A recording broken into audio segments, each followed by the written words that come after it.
Welcome, good evening. I'm going to call to order our regular meeting of the Hastings-on-Hudson Board of Education for December 4th, 2024. I'm going to mention some process things with how we're going to arrange tonight's meeting, but right off the bat, I wanted to also acknowledge, tonight was supposed to be about the bond. It's one of the reasons we're in here, and I think even given all the difference of opinion about what the district should do, I think for all of us, it's a really sort of exciting and welcome time because we're thinking about the community and making things work for people, and it feels good to be up here. And I have to say that process that we've been in for a while now, it really came into sharp contrast for me, given what happened in this district in the past week, the tumult on social media that came in from the outside that was sort of unleashed on us, the hurt, the destructiveness. And, it's a reminder to me that what I see from this community over the past 10 days, and I'm not going to rehash what happened, but it was that the conversation outside isn't what came in here. It didn't replace what we do our own way in our community. And it's a reminder for me that the things we depend on as a community, kindness, understanding, humility, those things don't really exist online, but they do exist here. And I want to thank our community for bringing those to the front and really keeping that at the forefront of our minds. And I think we're going to need to depend on that going forward. And I want to point out that those things, as valuable as they are to all of us, they really only exist for each of us to the extent that we're willing to extend them to each other. So, which is why they're the basis of our community. So I just want to acknowledge what happened, and I want to thank Hastings for being Hastings. So thank you. Thank you. So just on process this evening, we're going to have a public comment after our bond presentation. It's going to be focused just on bond comments because we have our partners here, architecture and engineering. We really want them to be able to hear what the community has to say, the perspectives, so they have limited time. So we're going to go to that first, and then you'll note, if you're looking at the agenda, there's a second public comment. We're going to move that right up. It's going to happen almost immediately afterwards to handle any other topics that are going to come up. So I just want people to know that's the flow to this evening. So I'm going to open up for some remarks from Dr. McCursey. Thank you. Great. Thanks, Alex. Usually at this point, we just start the meeting, and it's important that I do say something about what's happened the last couple of weeks regarding gender. And I'm going to make it clear they're talking points, and so you can stay with me. There are about 12 of them. I'm going to start at the end and reiterate that we very much want public comment in the board meetings regarding all topics, and we definitely want comments regarding gender lessons, gender curriculum, how we're handling that within the district. Per board policy, that first set of public comments are on posted agenda items. We do not have gender as a posted agenda item. We will in future meetings. So in that second comment period, we look forward to comments that may be here. But let me share a few things. One, values and principles matter and must hold strong, regardless of what we experience. For Hastings, our non-negotiable values and principles are dignity and respect for all individuals in all ways. Again, dignity and respect for all individuals in all ways. My personal and professional commitment, hear the order please, my personal and professional commitment is that Hastings' values and principles must and will stand strong regardless of what we experience. Point two. Respect for gender diversity in all protected classes is a central element of the Hastings values and principles. 3, Hillside's lessons on gender for the past 5 years have been a step to help our youngest children, our youngest students, understand and respect gender diversity. Being that there are gender diverse students at Hillside, the gender lessons are intended to help our youngest students better understand children who may be sitting next to them in the classroom and in the school. Respect is a core value at Hillside, and respect begins with understanding. This is an important starting point for our students, since 90%, if not more, of our Hillsiders will be with us through 12th grade. In a small community such as Hastings, with a wonderful persistence rate, for our students, we need to establish norms and shared understandings early. Point 4. It is important to recognize that Hillside teachers are operating within a district under district guidance that's following the guidance of the state. The New York State Culturally Responsive Sustaining Education Framework is the formal name. The gender lessons are in accordance with that framework as a way, to quote the state, to provide a welcoming and affirming educational environment. The commissioner, Betty Rosa, reached out to me a week ago, as did our district superintendent from Southern Westchester BOCES, Harold Coles, reached out to me, not about me, but about Hastings. Not about me, but about the district. Not about me, but about our students, our staff, and all of us who live here, to provide support for what Hastings has been doing regarding gender diversity. Indeed, the emerging and NICEAD standards, state standards for a portrait of a graduate, will incorporate a priority for globally minded students who have a deep and wide-ranging respect for diversity of people. That was emphasized to me by both the Commissioner and Dr. Coles. 5.5. The last 2 weeks have presented a unique challenge for our students, families, and especially our staff. Far-ranging and serious social media commentary, and I'm being mild, has been directed at Hastings, especially our staff. Over 3.5 million hits have occurred on social media regarding Hastings, as well as national media coverage. Point 6. Fortunately, the Hastings Police Department has been a phenomenal partner for us at these last 2 weeks. Brilliant in their humanity and also their technical knowledge, have been working with regional law enforcement to monitor the social media traffic, and they continue to do so to assure us of safety and well-being. Their monitoring started almost immediately, and it is ongoing and comprehensive. Point 7, most important to echo what Alex has shared, the communication within Hastings has been respectful and positive. We appreciate the deep dedication to the dignity and respect for all students that's being shared with us via emails, calls, and stops along the way as we go through Hastings. 8, at the same time, it is wise for us to take several weeks right now to reflect on what is the best approach to affirming the dignity of gender diversity. The social media hit from around the nation, even international, has been too profound to be ignored or not to be used as a time to reflect. Our regional, state, and national context has changed, and we will continue to impact what we do within Hastings in our schools and classrooms. Point 9, we will be efficient in this listening and taking stock over the next month. We're considering several approaches beyond board meetings, which we will share with you shortly. Point 10, our aim is to have clarity on next steps ahead of the standard schedule for the Hillside Gender Lessons, which have annually now for 5 years been in the spring. Point 11, and ultimately, the question is not if we will continue our work on gender diversity, the question is how we continue the work to be most supportive and effective for our students and families. And to go back to the beginning, we very much want to hear tonight from those who are here to share their points of view, their insights, their personal feelings, professional feelings regarding gender diversity. We ask that you do that in the second public comment, and there'll be plenty of opportunity going forward when it's a posted gender item. So to echo Alex a wee bit, Hastings, I thank you for, in the midst of really, truly a storm, for being a place of calm and a place of perseverance for what matters most, which is our students. So thank you. Thank you. Thank you, Dr. McCrisey. So we're going to open up this evening, starting with our student reps. So I think you've been forewarned, right? So yes, Kai or Ella, whoever would like to start, feel free. That's a different setup than we're used to. You'll have to scooch. We'll be cozy. All right, so starting us off, Thanksgiving break has just ended. It was a wonderful 4-day reprieve from the stress of this new quarter. I know plenty of people took the opportunity, including the half day, to go somewhere fun. I personally preferred my relaxing staycation of family and lots of sleep. But even with all of our individual festivities, tons of Hastings students, parents, and staff gathered together to assist Project Share's 35th annual Thanksgiving dinner.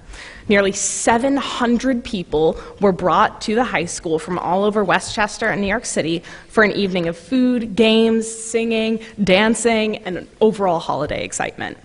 Volunteers were busy for nearly 6 hours after the full school day preparing food, setting the tables, serving, babysitting, and so much more to help pull off this amazing event. So huge thank you and congratulations to Jeannie Newman and the Share Student Board for yet another successful Thanksgiving. As if we didn't already know how amazing the Hastings kids are, not to toot my own horn or anything, we are going to have a talent show on Friday the 13th. So this is an event run by the Student Union, and it's entirely produced by students. It's so much fun. This has been going on for a few years now. There's going to be singing, magic, comedy, animals, a whole bunch of really great acts from kids of all grades throughout the high school. So I personally love getting to watch my friends come up on stage and show all of their skills off, so I would highly recommend coming to the high school auditorium right here next Friday at 6:30. In other theater-related news, the 5th grade musical, The Wizard of Oz, is performing this weekend on Friday and Saturday. This is such a talented group of 5th graders, guys. I cannot wait to watch them shine, so please, please, please come, show up, support them all. Both shows start at 7 o'clock. And lastly, on my part, is one more musical extravaganza, which is going to be the 7th and 8th grade winter concert on next Thursday, the 12th, also at 7 o'clock. I am positive our music department has made a fantastic show, so definitely stop by for that one as well. Thank you, Connie. So first, I would like to thank all the organizers and those who contributed to bring our junior formal in the theme of Starry Night to life. The gym was actually incredibly gorgeous with the addition of food, which was much appreciated, especially by me.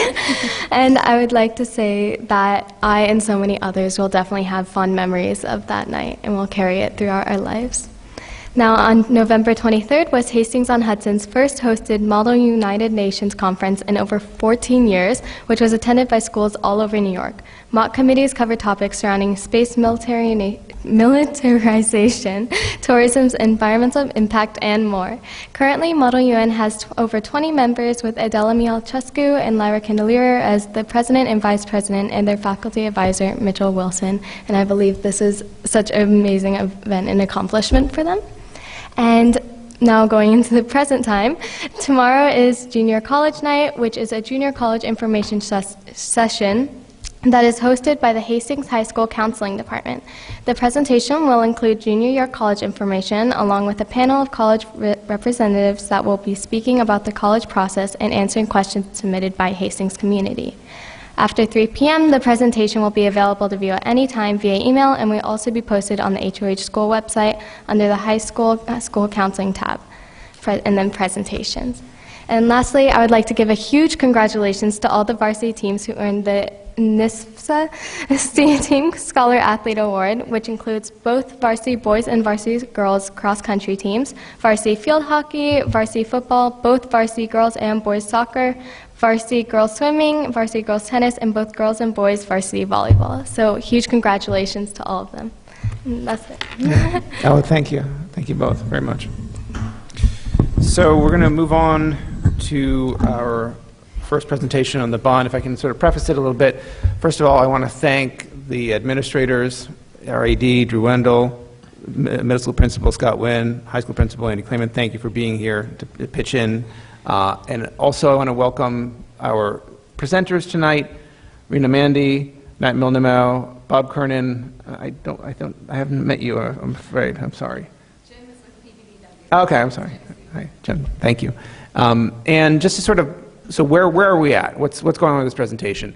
If you recall, 2 weeks ago we had the initial, scope of presentation with regards to the bond that was kind of based off the building condition survey. It was a look at the totality of our buildings, the envelope, what could be done, what might need to be done, what really needs to be done.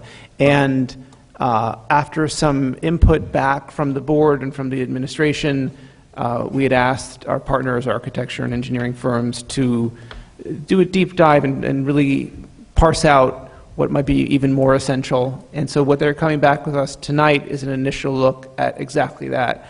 And it's an opportunity for the whole board to see some of those, on a line item basis, see some of the things that we have set aside or some things that we're trying to do in a different way, and be thoughtful about it. And everybody's prepared to sort of pitch in so we can get into the details of it. So is that a fair summation of where we're at? Yes, and it's my job to say, Joe, you can flip the switch. Oh yeah, here we go. You can blind us with the good work of our colleagues.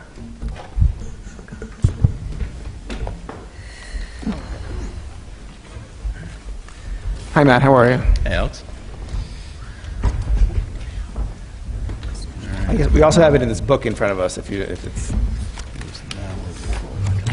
This is this presentation, right? The updated? That is correct. Okay. And if I could advance the slides, I could show you the next page, but I can't.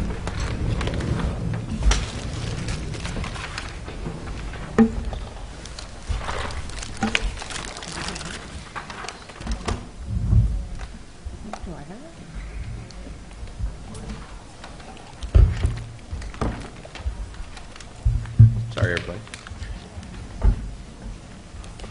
Technical difficulties. Joe solves all problems. Yeah.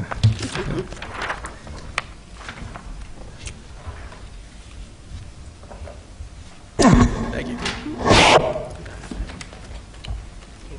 There we go. See? Thanks, Joe. Solves all problems. Must be a better button presser than I am.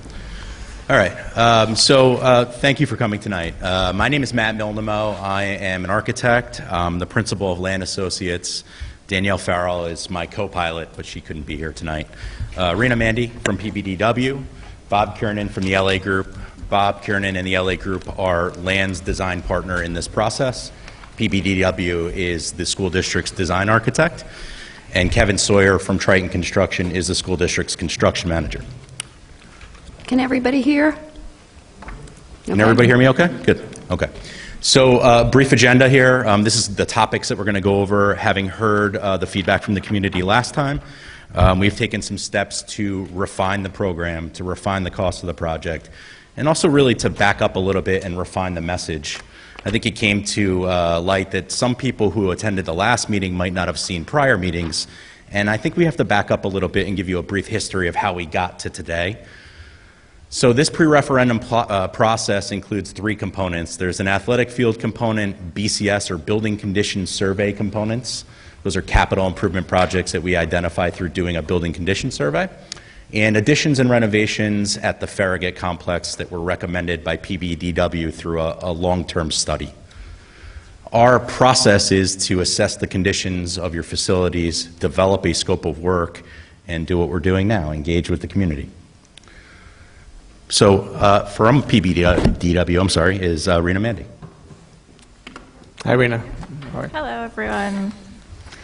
Good evening. I am Rena Mandy. I'm an associate at PBDW Architects, a multi-sector firm in New York City. We have robust work in the educational sector, and we designed the Hillside Cafetorium that you see up there. I'm also a Hastings High School graduate from 2003. And I'm here with Jim Seeger, partner at PBDW Architects. So the school came to us in January of this year with space inadequacy issues in the Farragut building that houses the middle school and the high school. Noting flexibility concerns and disparate department locations, organizational bottlenecks, they wanted to better understand and evaluate their space needs to align with their evolving programmatic goals. As the school's been experiencing space issues that have been exacerbated over the years, the school knew they were in a logjam, but wanted to understand why and how to best solve it. The board has seen what we've presented today, but we know this may be a recap and some of the first time the public is seeing it.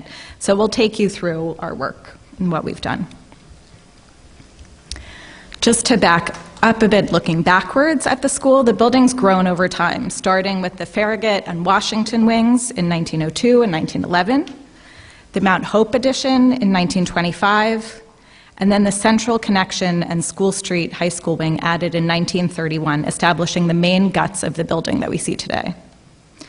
The last time there was a major renovation or addition to the Farragut complex was in 1975 at the Cochrane Gym, and then the bridge connecting the wings in 1989. Since then, the school has addressed needs with a fantastic maintenance team who keep the building in great shape and have implemented small, incremental, short-term solutions that may have been penny-wise, but despite best efforts, has led to some redundant work. PBDW undertook a robust master planning exercise, starting with discovery, information gathering, and program analysis, where we looked at the building usable program area and documented the existing conditions and department areas. We interviewed faculty, we interviewed department heads, administration, facilities, security, and importantly, students. Hastings recently went through a forward-leaning planning exercise with Portrait of a Hastings Learner. But this was the first time that any of the interviewees had really been asked some of the visionary questions in relation to the building itself. So our exercise was intended to highlight the space needs to bring the building in alignment with the goals identified in Portrait of a Hastings Learner. What we heard repeatedly is that the overall appearance of the Farragut complex is dated and doesn't reflect Hastings' modern approach to pedagogy. I'll qualify that you do have a fantastic historic building, so that's not to detract from that.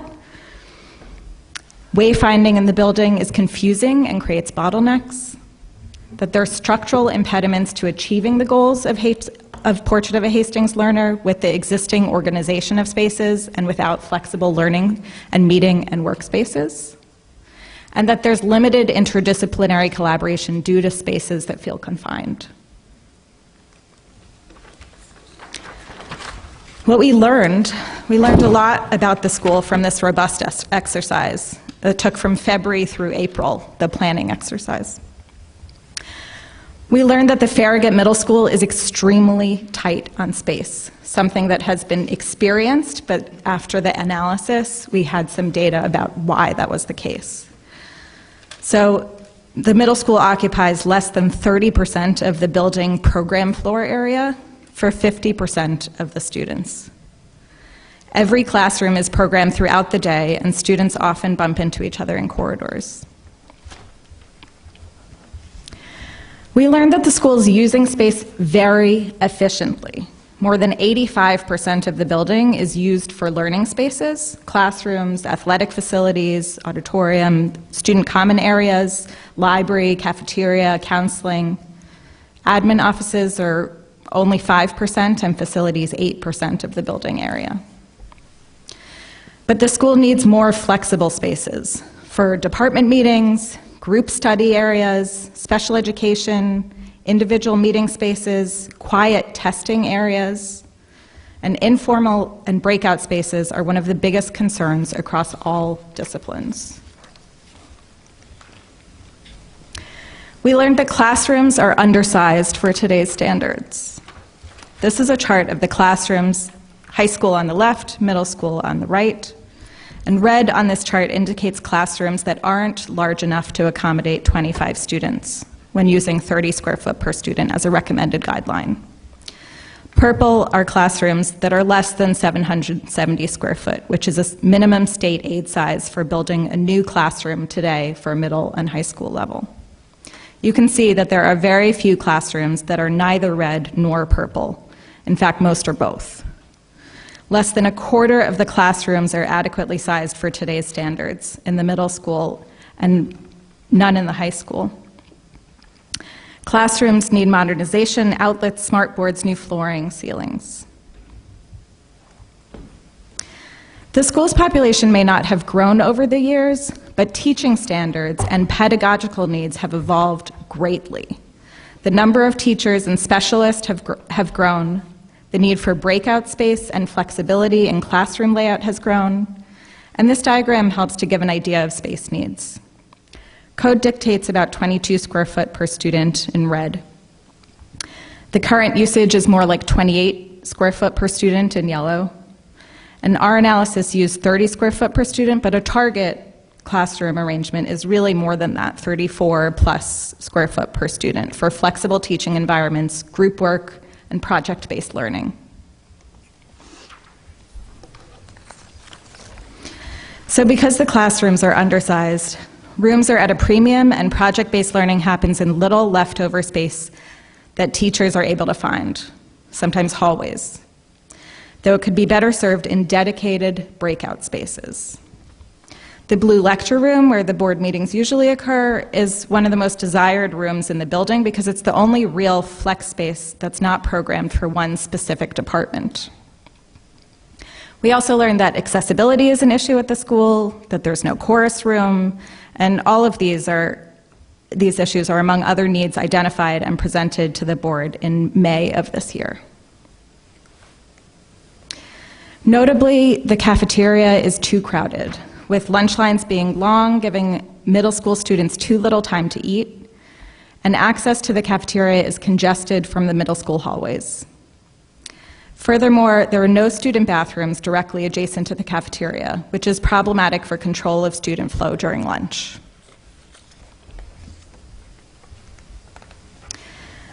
So after our evaluation, we compiled a list of highest priority needs: instructional space for the middle school, and breakout and flex space for the high school. And then we started thinking about how best to address them. First, we designed proposed solutions to a full range of the school's needs, including multiple additions and extensive interior reshuffling and renovations. Knowing that was a huge amount to undertake at once, we came up with a master planning guide for the school to resolve the scope of needs over time. The first phase, unlocking the heart of the building. The second, an interior reshuffling to reconcile department locations. The third, an addition off of the Washington wing to add middle school faculty offices that are lacking. And the fourth, interior refinements and updates that can be implemented over time. We did not study moving 5th grade to Hillside due to high-level issues with the proposal. Structural reinforcement needed to build up, limited area to build out, compromising the fields and play space, further burdening parking, bus drop-off, pickup, congestion issues, limited support spaces to accommodate another grade level, and the fact that we resolved cafeteria scheduling issues and classroom space needs in the last bond to bring Hillside up to standard, and the school felt that it was important that not be compromised. So our proposal for phase 1 for the master plan work at Farragut is what's included in the bond. It's a creative one to solve the instructional space need in the middle school, as well as a need to resolve the circulation and flow throughout the high school and create flexible breakout space for the high school. By moving the cafeteria out of the 3rd floor of the Washington wing, which otherwise is a wing of the school that entirely serves the middle school, we free up a full floor of the middle school for 3 to 4 new classrooms, resource rooms, special education, and breakout space, as well as addressing locker congestion on both upper floors of the Washington wing. By introducing a new cafeteria in the courtyard of the school and a new main entry, we create a new heart of the school, unclogging confusing circulation patterns that have existed for decades. We activate the central courtyard space of the school and economically build an addition using existing exterior walls and adding 2 glazed walls to enclose an otherwise rarely used courtyard area, enhancing the students' connection to outside green spaces and creating a natural path from the cafeteria to the play yard. We resolve the cafeteria food serving line congestion, bring bathrooms directly off of the cafeteria to better control student flow, and introduce a new community room and flex space off of the cafeteria to replace the blue lecture room. The cafeteria, in essence, becomes the new hub of the school. The cafeteria addition project also proposes renovations with very minimal footprint on the high school main lobby right outside the auditorium here. With that, we activate the high school main lobby space, opening it up to the new cafeteria below, to overlook the new cafeteria below, creating flex space, a modern conference room, a breakout room, and a variety of seating arrangements for informal student and faculty work and gathering spaces. This proposal for the Farragut Complex cafeteria relocation resolves a number of both the middle school and high school high-level needs in one project. The second addition proposed in the bond is for a new entry to the school, primarily for the middle school and the public. The current middle school entrance is at the side of the building, which is an uneventful entry leading the students down into the basement floor of the building before ascending up into the school. The historic entrances to the middle school building are no longer used as they lack security control and man-trap area. For anyone new to the building circulation around the school, locating a main entry is very confusing. But importantly, a new entry would help resolve ADA accessibility for an equitable, accessible path into the school and to help identify the center of the school in its natural and original location between the Farragut, Washington, and Mount Hope wings. So overall, the two additions proposed with this bond help to unlock the future of Hastings, to start to bring the building up to 21st century standards. Thanks for bearing with me. And now I'll pass it off to Lan to talk about the fields. Thank you, Rena. Thank you. Hi, Robert. How are you? Good evening. I actually have to move it up a little bit. This might be the first time. Well, my name is Bob Kernan with the LA Group. Like Matt mentioned earlier, we teamed up with LAN as the athletic and civil experts for the project. I've worked with the LA Group for over 20 years as a landscape architect, and probably for the past 15 years been really focused in on school districts and primarily in athletic fields and turfs and tracks and recreational type of design. So it's really my specialty and my forte. So that's why I'm here, to try to help out Hastings come up with a good plan to move forward with some athletic improvements.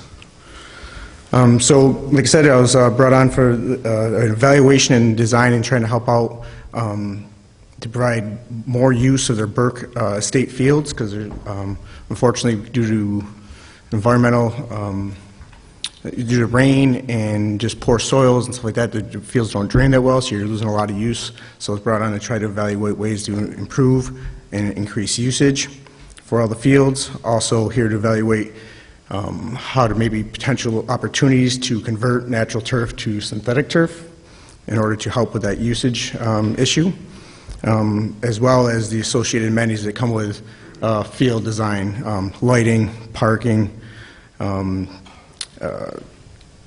accessible emergency vehicle access, because right now you're lacking all of that, and also ADA access, so the fields are lacking those complementary amenities, unfortunately. So I evaluated all that, I made a site visit, evaluated the slopes, and evaluated drainage, potential drainage issues and irrigation. Came up with a couple designs and some studies for the board to review and stakeholders. Oh, sorry. Thanks. And so at the last meetings, we introduced a couple of designs for the district. Next, please. And this is what we came up with. And so basically both concepts include a couple different synthetic turf athletic fields and a real big scope of work, including also manipulation of the baseball field, maybe bringing softball over here as well. You guys may remember this from the last presentation. But since then, in talking with the stakeholders, we determined that maybe the scope was a little too large. Maybe we should try to find a better balance between synthetic turf and natural turf to give different opportunities for the athletes and the kids. So based off of that feedback, we revised the design and came up with a new one. And this is what we came up with. Basically maintaining the existing fields the baseball field that's there today and the practice field, so 1 and 2. Maintain the practice field at the lower level at number 3.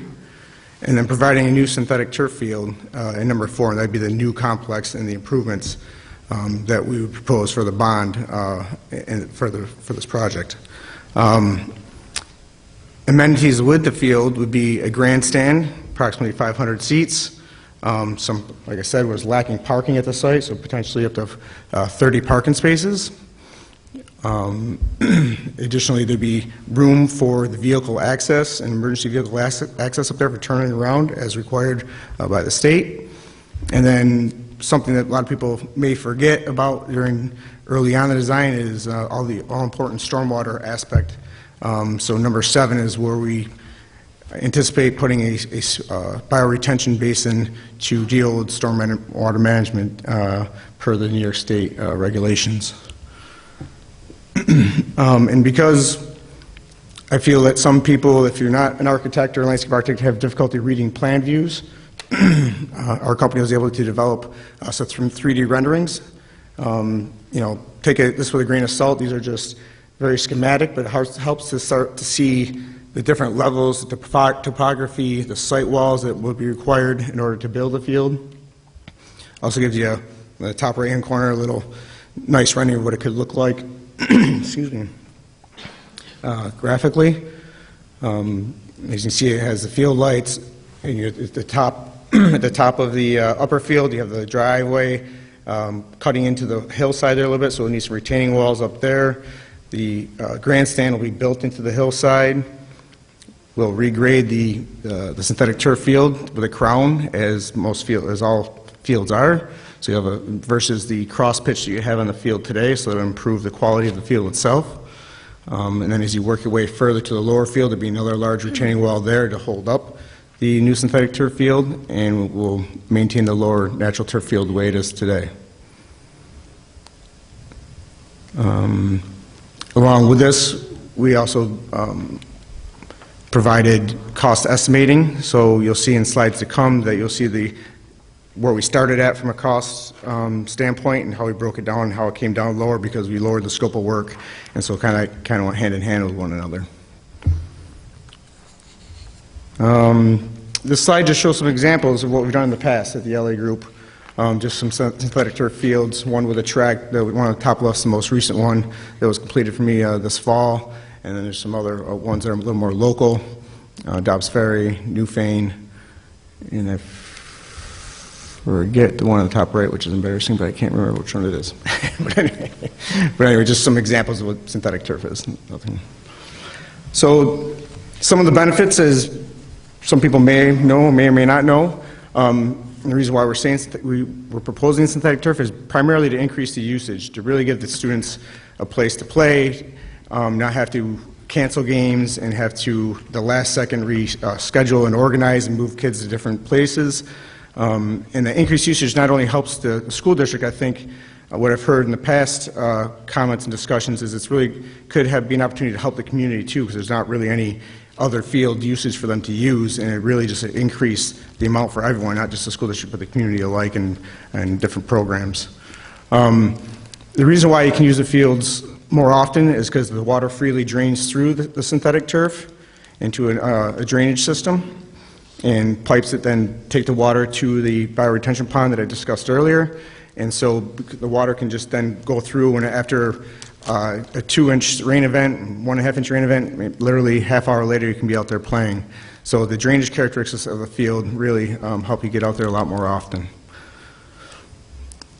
It also allows you to extend your seasonal play, particularly with the lights. If we go with the lights, you can start earlier in the spring because the synthetic turf has a tendency to warm up quicker, so it helps melt the snow faster, and you don't have to wait for the soils to dry out and not be soggy and have to worry about ruining the grass early on and waiting, weeks if not months for it to replenish. And so you can start early, and you can go later into the fall season too. As it gets darker earlier, you have the lights to compensate, and obviously you don't have the grass to contend with, so you don't have to worry about ruining the grass yet again. The benefits is the synthetic turf will not move like natural turf, So the consistency of the playing field stays pretty well, the crown, so you don't have to worry about divots and tripping and undulations in the grade. And also a reduction in maintenance. A natural turf field takes a lot of maintenance, a lot of time. I'm sure the facilities can tell you, not only from mowing, but generally every year you're going to want to, or you should, top dress, aerate, and fertilize quite a bit. And it's hard to maintain and keep a level playing field at a high caliber like you're going to want over a long time, a long duration. And so those are basically the benefits you can see for now. So the turf product consideration. So there's a lot of manufacturers out there. Over the past 20 years, I've primarily worked with two of the largest, biggest ones in the country, A-Turf and Field Turf, but there are other ones out there. AstroTurf's another big one. And the reason why we go with the bigger companies is they have a lot of background data, as far as research that they've done on their products. They've been around for a while, so they've tested a lot of different products themselves, and we know that they're suitable for a lot of activity like it's going to receive here at the school district as far as a lot of usage and the wear and tear. So a lot of things you may research online or whatever, you may see different products out there, but they may not be conducive for an athletic field that is going to have to deal with the wear and tear that an athletic event's going to put on it. So with that, they all pretty much break down the same materials within the synthetic turf itself. So you have the fiber, which is the middle slide or picture over on the right-hand side. There's different fibers. There's a monofilament fiber, there's a slit film fiber, and there's a hybrid option. Basically, all the manufacturers have similar types of approaches here, and it's just the different fibers. They act differently slightly. You may notice the ball rolls a little bit differently. I'm not that good of a soccer player, so it probably won't affect me, but there's different filaments fibers that you can go with that may change the play. There's also the lengths, depending on the sport.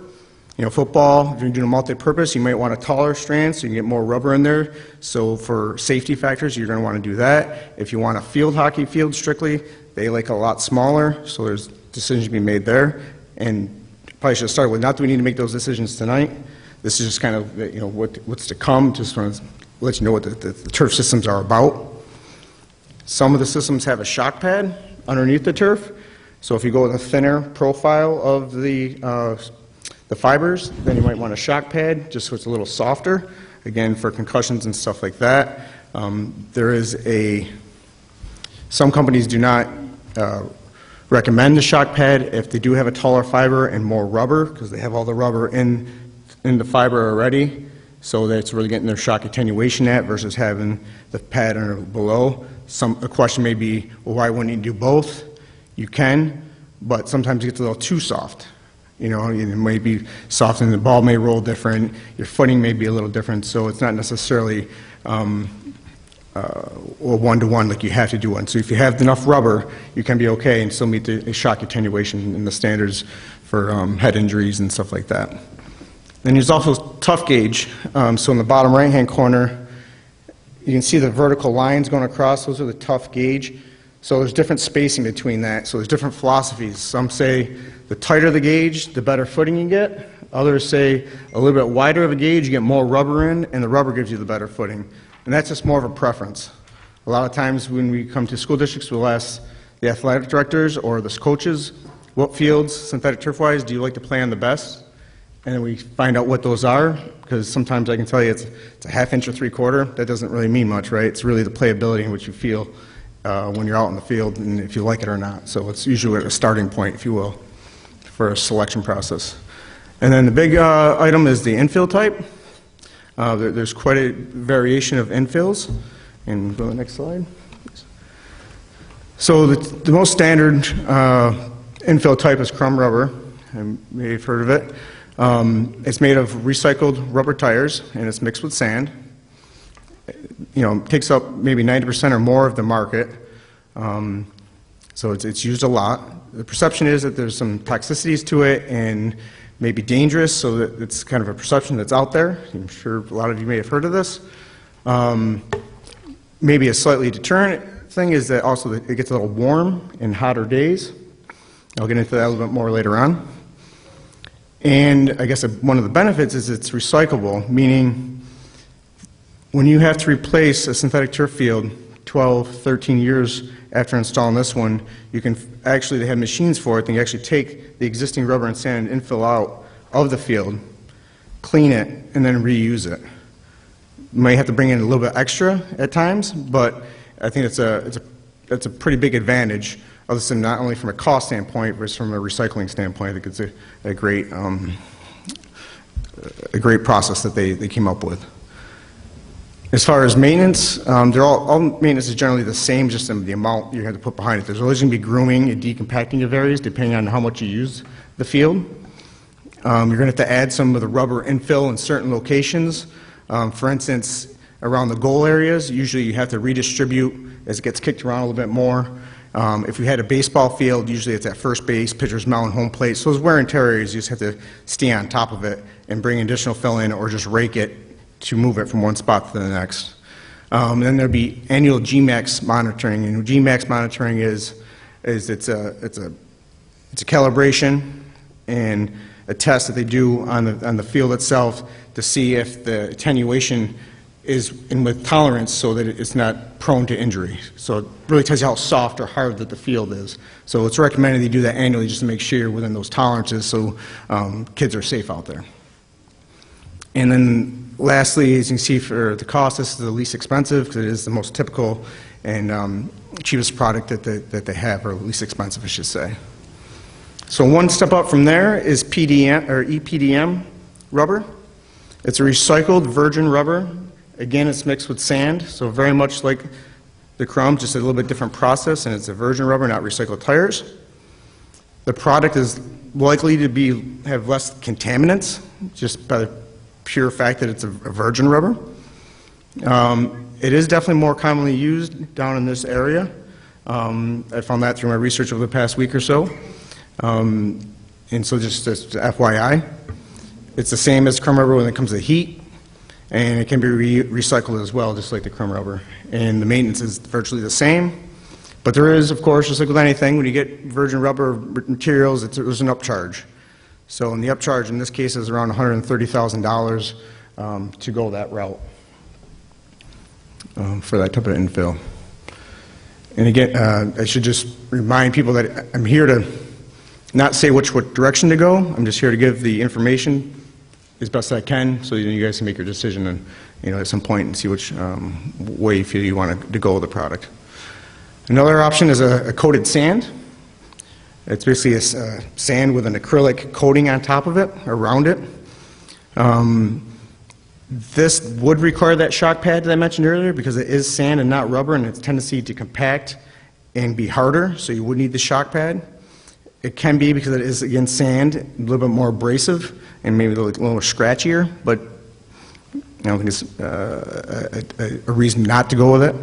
And the temperatures are a little bit lower just because of the color of it. It's a lighter color, a sand color, not a black rubber color, which would get warmer, so it does get a little cooler. You still have to groom, you still have the high impact areas and the GMAX testing. The one thing I forgot to mention before, for the other two products, there's a 12-year warranty, and those products have been around the longest. These other products have been not around as long, and they only have 8-year warranties. And the upcharge for the coated sand would be around $350,000 upcharge for that. And that's not only because you're paying for the sand, it's more of a premium than the rubber and the coated sand, but you're also paying for that shock pad, which increases the cost significantly as well. So that's why it's such an increase in cost. And then lastly, there's a lot of organic infills that are out there. There's cork, there's different shells, there's coconut, walnut shells. These materials are very organic, as I mentioned. They require a shock pad as well because they have a tendency to compact down tight just like the sand does, so you need the shock pad. These definitely have lower temperatures. In moisture in early spring or late fall, they have a tendency to possibly freeze because they hold moisture and it doesn't go through it. Just for reference, cork has been around as far as organic infills the longest. Walnut shells can have concerns because of allergies, so you don't typically see those. And the coconut requires irrigation. So it's another added cost to the field and stuff like that, so it needs some irrigation.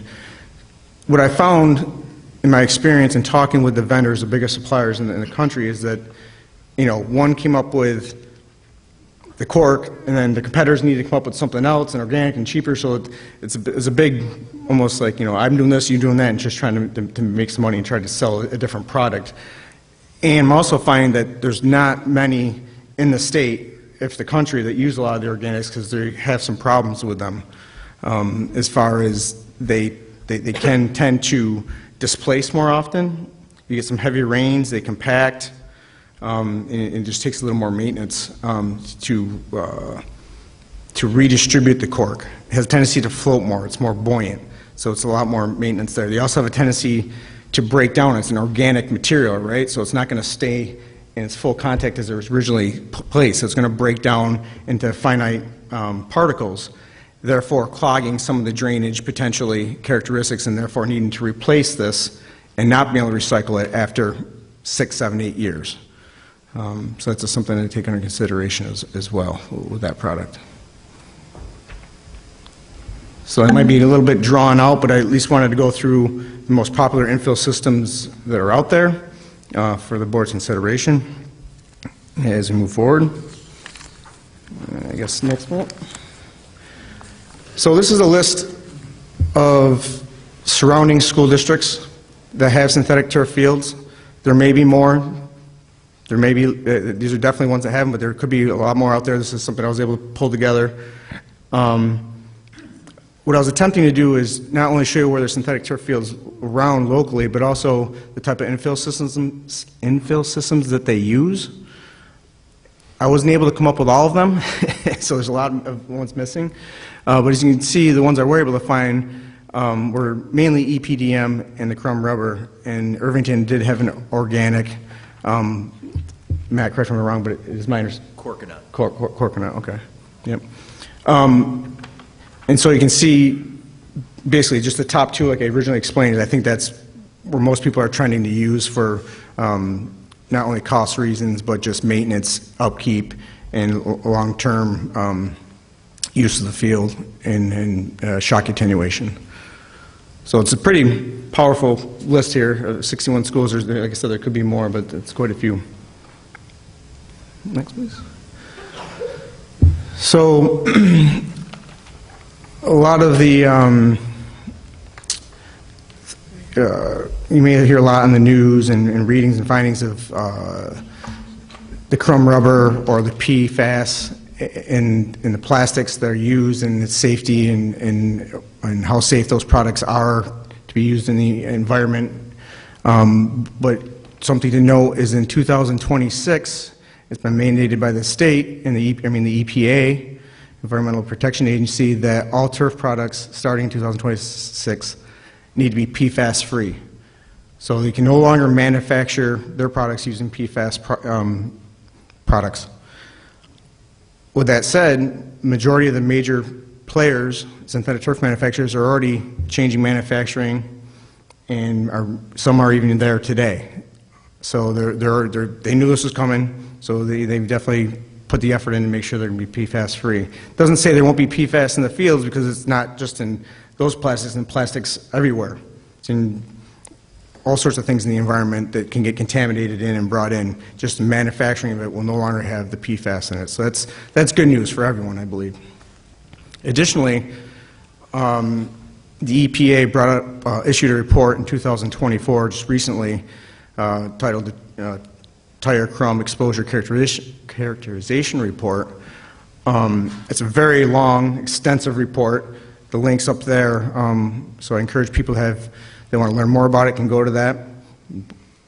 And basically, I just captured the findings. There's a lot of stuff in there. I'm not a scientist. I didn't break it down and do this myself. I'm just trying to report what I've seen, what this report finally summarized. And it says, in general, the findings from the report support the premise that while chemicals are present as expected in the tire crumb rubber, human exposure appears to be limited based on what is released into the air, or simulated biological fluids.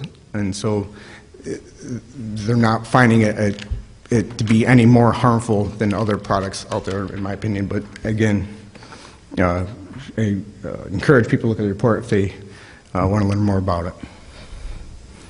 Another thing that came up at our last meeting, a question about, I think it was our last meeting actually, about the heat that's generated from the synthetic turf fields. Yes, without a fact, it does get hotter on those synthetic turf fields. That is a fact. But due to our climate and the typical season that we play, especially school sports, they're not in the summer, usually spring and fall, it's not as big of a concern. Now, Texas, Arizona, there's definitely a larger concern that it's going to get super hot out there and be an issue. But we have not come across that being a large deterrent for school districts in New York State. And I would say, to flip the script for a little bit, in the early spring and late fall, you're going to want it to be a little warmer to keep the snow off it and stuff like that. So, I mean, I'm not saying it's all, I'm not saying I want to paint a super hot field, but in some of those other times, maybe better to have it a little warmer than not. That being said, they do offer products at an upcharge that you can put into the field. It's another infill material that goes on top of the rubber infill. It's called Cool Play, and it helps keep the field temperatures down a little bit. It's about a $40,000 upcharge, as noted up on the screen. And it's not, even from the people that sell it, they say they don't use it a lot, and I don't know if they even give me a case that they use it up here in New York State at all. And it doesn't come without maintenance issues, just like anything else. So you have, if you can imagine, you got your rubber profile that you're going to have in your field, then you have a topping of this cool material. It's going to get mixed in, it's going to get interjected, right, as cleats move around and you groom and stuff like that. So you're going to have to replenish that at times, and it's going to be a continual maintenance thing you have to keep up with. But it is an option that you guys can consider as well. Additionally, another question came up with is just maintenance costs, and these are just really rough numbers. It really depends on the district and how many employees and staff and how far you take your maintenance of your natural turf field. So we generally use as a rule of thumb $40,000, excuse me, for an annual maintenance. That would be mowings, painting lines. You should also fertilize. You should also top dress and aerate your fields. Many school districts do not, but if you really want to keep that caliber of field up and get the use out of it you need to maximize, that's what you really need to do. And so usually around $40,000 is a good number to estimate for. And then for synthetic turf, it's another number that varies a lot depending on your use.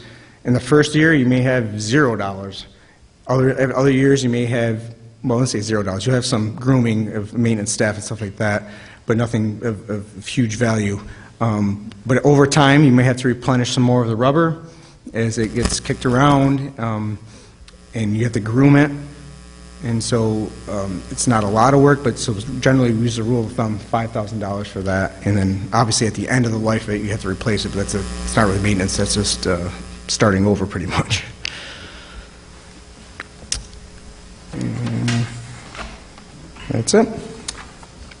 All right, thank you. Thanks. Okay, I'll attempt to bring it home here. So what Land found through doing the building condition survey was the Farragut High School Middle School has what you would expect for a building that's 50 to 100 years old, normal preventative maintenance, normal preservation and restoration work required on the envelope, modernization of mechanical and building systems are recommended. Based on the PBDW report and Land's assessment of the interior spatial characteristics, we do support PBDW's recommendations in terms of classrooms being undersized, cafeterias overcrowded, limited variety of instructional learning environments. I won't read everything here, but basically what Rena said, we all supported and found and discovered independently. From the Hillside standpoint, the elementary school is in great condition. They did a bond referendum in 2018. There's a tremendous asset to the community built onto the end of the school. Site work requires minimal effort, minimal work. Additional parking is obviously required. A study should be performed. And then for any building that's over 40 years old, you can expect a modernization of both the instructional environment, the finishes, the building systems. So we do recommend that the school district consider critical obsolescence of mechanical systems and building systems, and we've made recommendations of what system replacement should be considered. So last time we spoke, we had a laundry list of items, and it tallied up to about $63 million when we took into consideration these three components of this potential bond referendum. And of those three components, land sort of specializes and isolated our work into the building condition survey. And we recommended budgeting $1 million for basically masonry restoration or preservation, facade preservation. I just want to make a footnote on that. That's an allowance based upon the total size of the facades. Quite honestly, you could allocate $5 million towards facade preservation at this building and still might not tackle all of the cleaning and issues that you might see with staining on the limestone components on the water table. So really this is about 25% of the total cost of what the work would be to entirely preserve and restore the facades of the building. And this will allow us to attack the high need areas and sort of focus in on what is a need rather than what might be considered desirable. We also presented building interior classroom modernization recommendations, and in consultation with the district over the last 2 weeks, we know Joe Martirano is very capable. He's got a capable staff. We discussed appropriating a portion of the annual budget to modernize the interior classroom spaces and to bring them up to more contemporary standards. So rather than leaving that into the proposed bond referendum as a scope of work and cost, we've collectively agreed to remove that. The MEP systems, I think this is something where we're sort of uncompromising on. Modernization of building systems over the years is definitely needed. It's certainly not something that you can get away with postponing. There's a real dire need to replace critically obsolete HVAC equipment, provide mechanical ventilation in your corridors and other spaces, and replace DDC aging pneumatic controls and DDC controls. Some examples of what we observed just in general, bottom photos, you can see all the limestone elements, which are the lighter beige masonry elements, have staining on them. On the bottom right photo at the back of the Farragut wing at the cornice line, there's certainly some parapet and fascia restoration work required. On the top right photo, which is at the end of the auditorium, there's certainly what looks like wind-driven rain and some efflorescence below the masonry band. Those are those white calcium deposit stains on the exterior of the facade. We did discover open mortar joints in the limestone water table, and on the top left at the loading dock area, there's a leader that comes down. I think the leader was pouring water out onto that facade, which has deteriorated the mortar joints. Those are the high need areas that we started to focus on. Where is there extreme mortar loss? Where is there cracks in the brick or cracks in the mortar? And where can we allocate and best use that allowance for the masonry restoration? Just some more examples of what we observed. I think you can see on the top right, limestone staining. In the middle photo on the bottom, you can see more limestone staining. Now that's aesthetic, and ideally we would clean it up. And I said if you had $4 or $5 million to throw at the facades, you could probably do everything. We're gonna focus on high need areas. So areas where there's brick broken, areas where there's mortar missing, compromises in the building envelope. Those are the areas where we recommend focusing your attention on.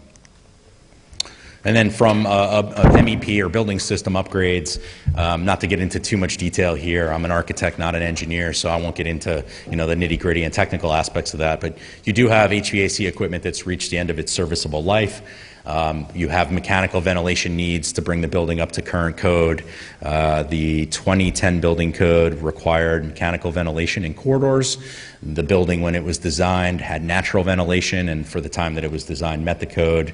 As codes have evolved and become more conservative, building systems have to be modernized, and so that's one of those requirements and recommendations here. DDC controls all the controls that controls your mechanical equipment.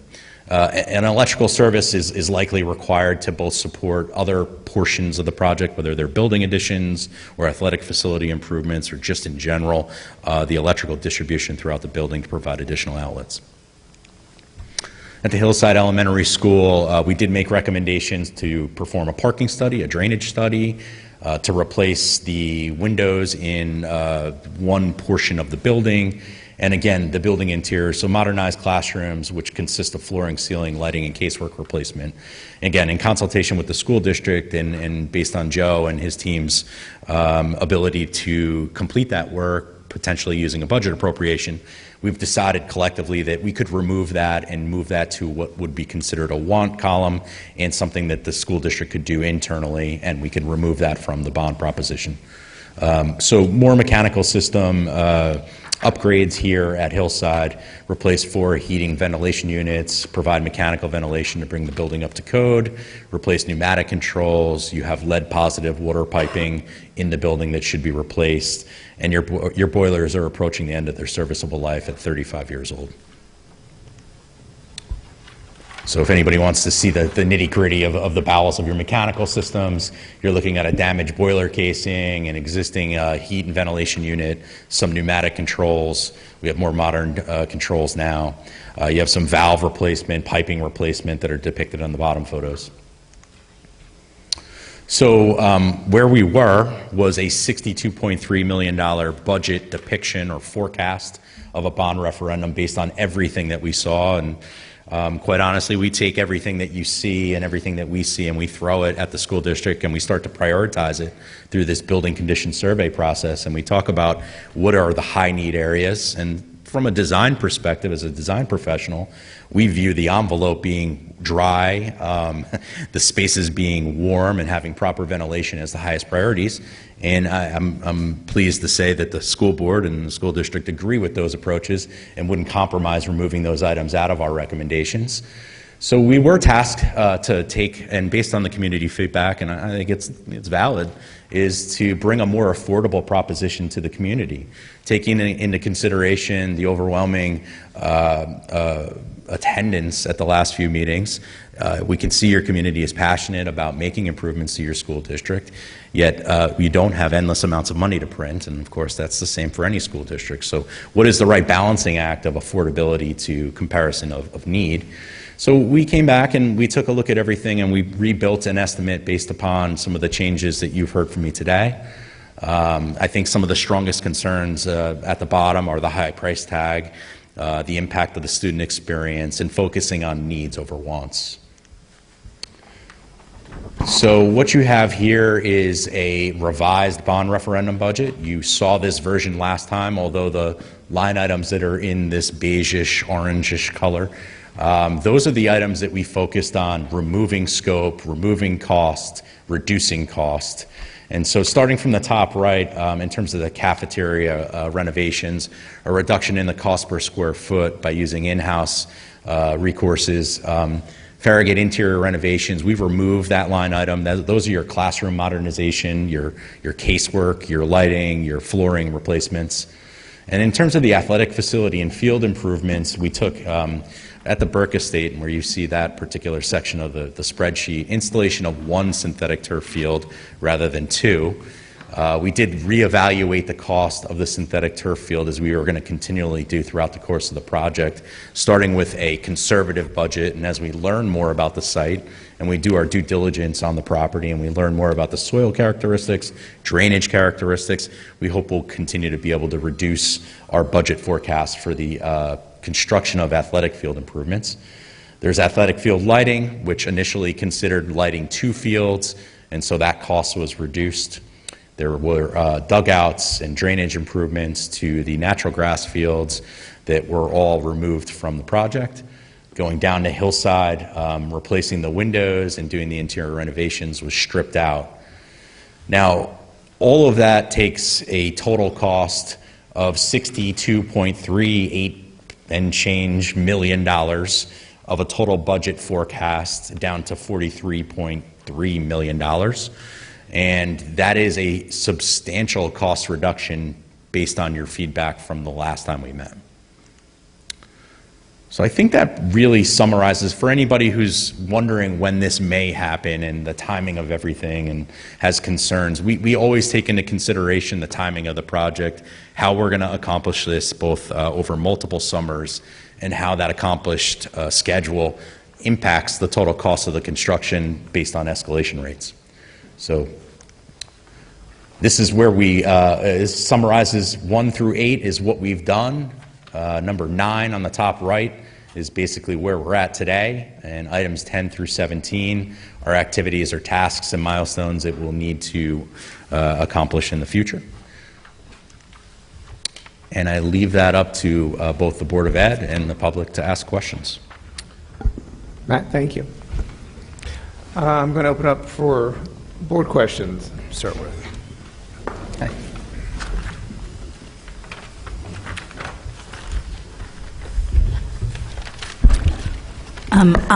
I just want to talk about the athletic facility and field improvement.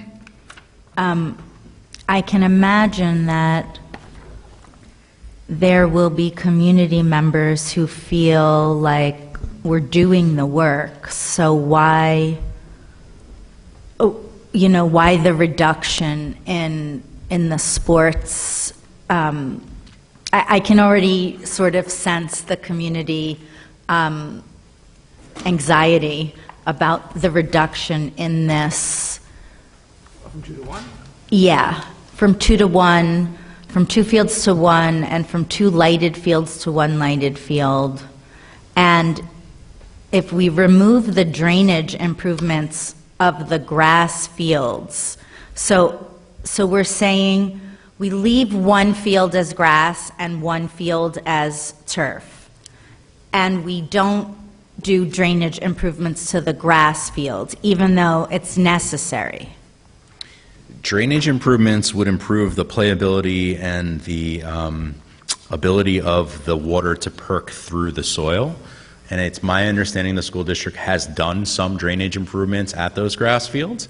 But if you are considering synthetic turf over natural grass, and there is a need to improve playability, but your community wants to find a happy balance of synthetic turf and natural grass, we would recommend making drainage improvements to the grass fields to improve their playability. Yeah. Now, again, we're at this nexus of cost and need and want. So, go ahead. And just if I could add to that, if you left the 1 natural turf field as is and you have a synthetic turf, obviously it would be nicer to improve the natural grass turf field, but now that you have the synthetic, if we do get a synthetic turf field, the 1, that gives the other field more time to rest in between different events, and that's what you're lacking a lot of times is this rest between events. The grass doesn't have a chance to replenish itself and revitalize itself, so it would still be an improvement to get the 1 field so you can stay off the other one a little bit more and give it a little more rest, in my opinion. I see. Yeah, in the wet conditions, you get a lot of compaction, too. So, another benefit to having diversity is you can move those playing events to the synthetic turf field, allow that grass surface and the water to perk through the surface, and get it back to a normal condition. Okay, thank you. But, sorry, that being said, to make the grass field most usable, there was a recommendation for a comprehensive drainage system, right? We've often recommended sand slit drainage, which are an undersurface grass surface drainage system with sand next to the drainage piping that allows the water to percolate through the soil quicker. And so if the board and the community is interested in considering that, we can certainly provide that budget line item back into the program. Okay, I think it'd be interesting to hear what that cost is. It was presented in our original budget document. Okay. So, not to flash this back up in front of everybody again and blind people, the original budget document provided a line item. It is shown as a crossed out line item. Okay. And so there is a cost associated with it, and we could restore that cost and put it back into the budget. But that's up to the discretion of the board, and we follow your direction. So if you'd like that and you're in agreement, we'd be happy to put it back in. Okay, thank you. You're welcome. And I guess my question for Teresa, that was restoring drainage to the grass one, assuming we do a synthetic one. Right. So whatever that line item was, that's what we're talking about, right?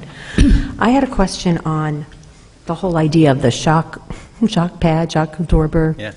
And it depends on the sport, right? And so if you're using only 1 field and sharing sports, then where does that leave us? We often find school districts will try to find a happy medium. So they make these 3 different filament types. They make multiple heights of the turf. And they all offer this G-Shock absorption pad underneath. the student safety, the user safety is the most important aspect of this. And if you were using a field primarily for only football, and it was only going to be used for football, we would design it differently. You would have the best Gmax rating, the most absorption possible. Or as Bob said, for field hockey, and I'm totally not familiar with field hockey, but I'll take his word for it, shorter turf pile, less absorption, and that's a totally unique playing surface for that particular sport.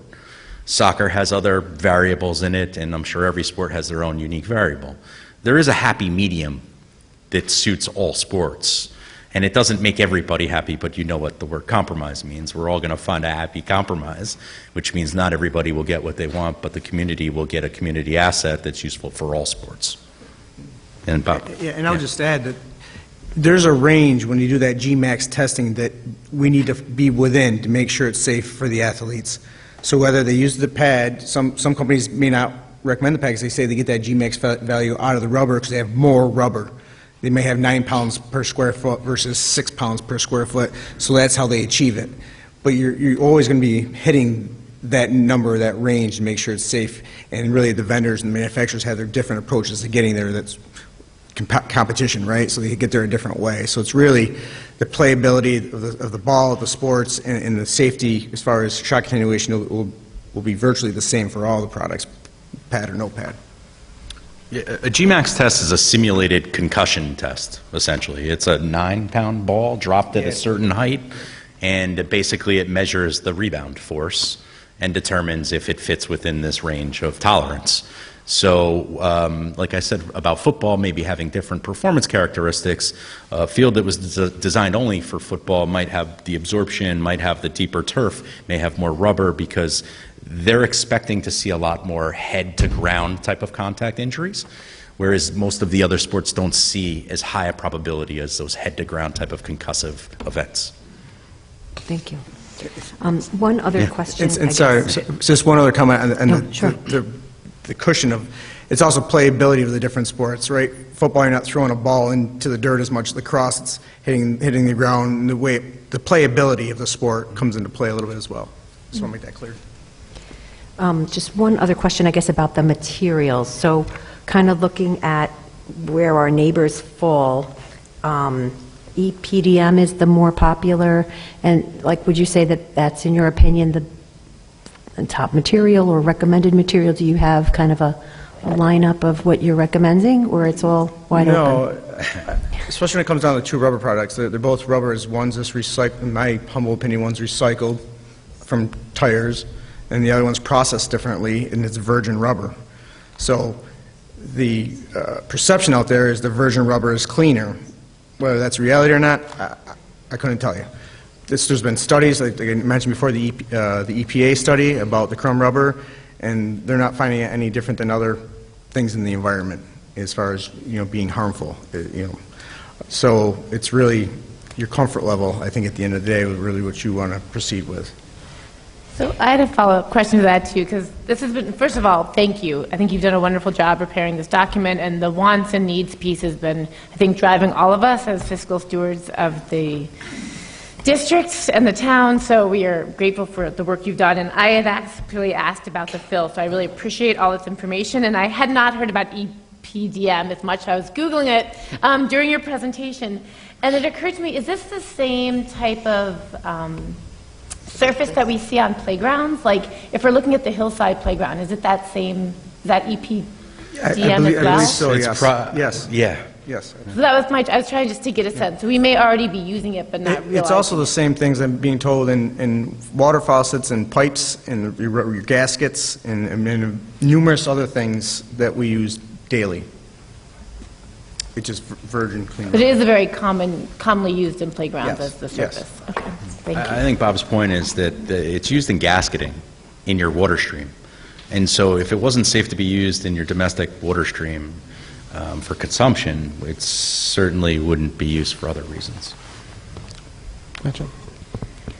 And I don't know if you're able to comment on this based on your experience, but I assume from your experience, but in doing my reading on this, I had read about different injuries for different sports, in football and soccer based on turf and grass. And have you come to any conclusions about the best sort of, I guess, mix of layering to reduce injury? I would just say, I'm not a physician, I'm not a doctor, so I'm going to dance around this a little bit, but there are a lot of studies out there, and from what I've read in studies, I've read that there's no greater risk of injury. But that's just what I've read, and it's not my opinion. I don't know. We design these fields, and we give the product that the board directs us to give them, and I haven't had any complaints. I haven't heard anything good, bad, or indifferent when it comes to injuries. Yeah, I mean, a key variable is the condition of the natural turf field and how well it's kept relative to the artificial. A poorly kept natural turf field is a field of great disfavor to most people who have a choice. And I would just also say that we want a balance and a blend here. That's what we want, but I think the comparison has to be drawn between comparable quality field. Right. And the products that we use aren't really any different than what you see at the professional level, that they have their athletes that are paid lots of money to be playing on, and so for injuries it would be a greater risk for them as well. So they're the same products pretty much that are out there. It's not a lesser product for sure. And I would add that the school district doesn't have the ability or the funds to preserve and keep a field at the professional quality level. So when you install a synthetic turf field, from day one, it's at a professional quality level and tends to remain with basic grooming over a 10-year lifespan at that same high quality level, whereas even if you were to do a sod replacement, you could expect the wear and tear of that natural grass sod to need to be replaced every 5 years. And often school districts with that $40,000 a year maintenance cost, which is your materials, it's also your labor to take care of that field and keep it at that level. But we also see some school districts do full-blown grass replacement, sod replacement, because they know they can't do pesticides and they know they can't do all the other things that are required. So if you factor that into it, that could be $75,000 to $125,000 every 5 years.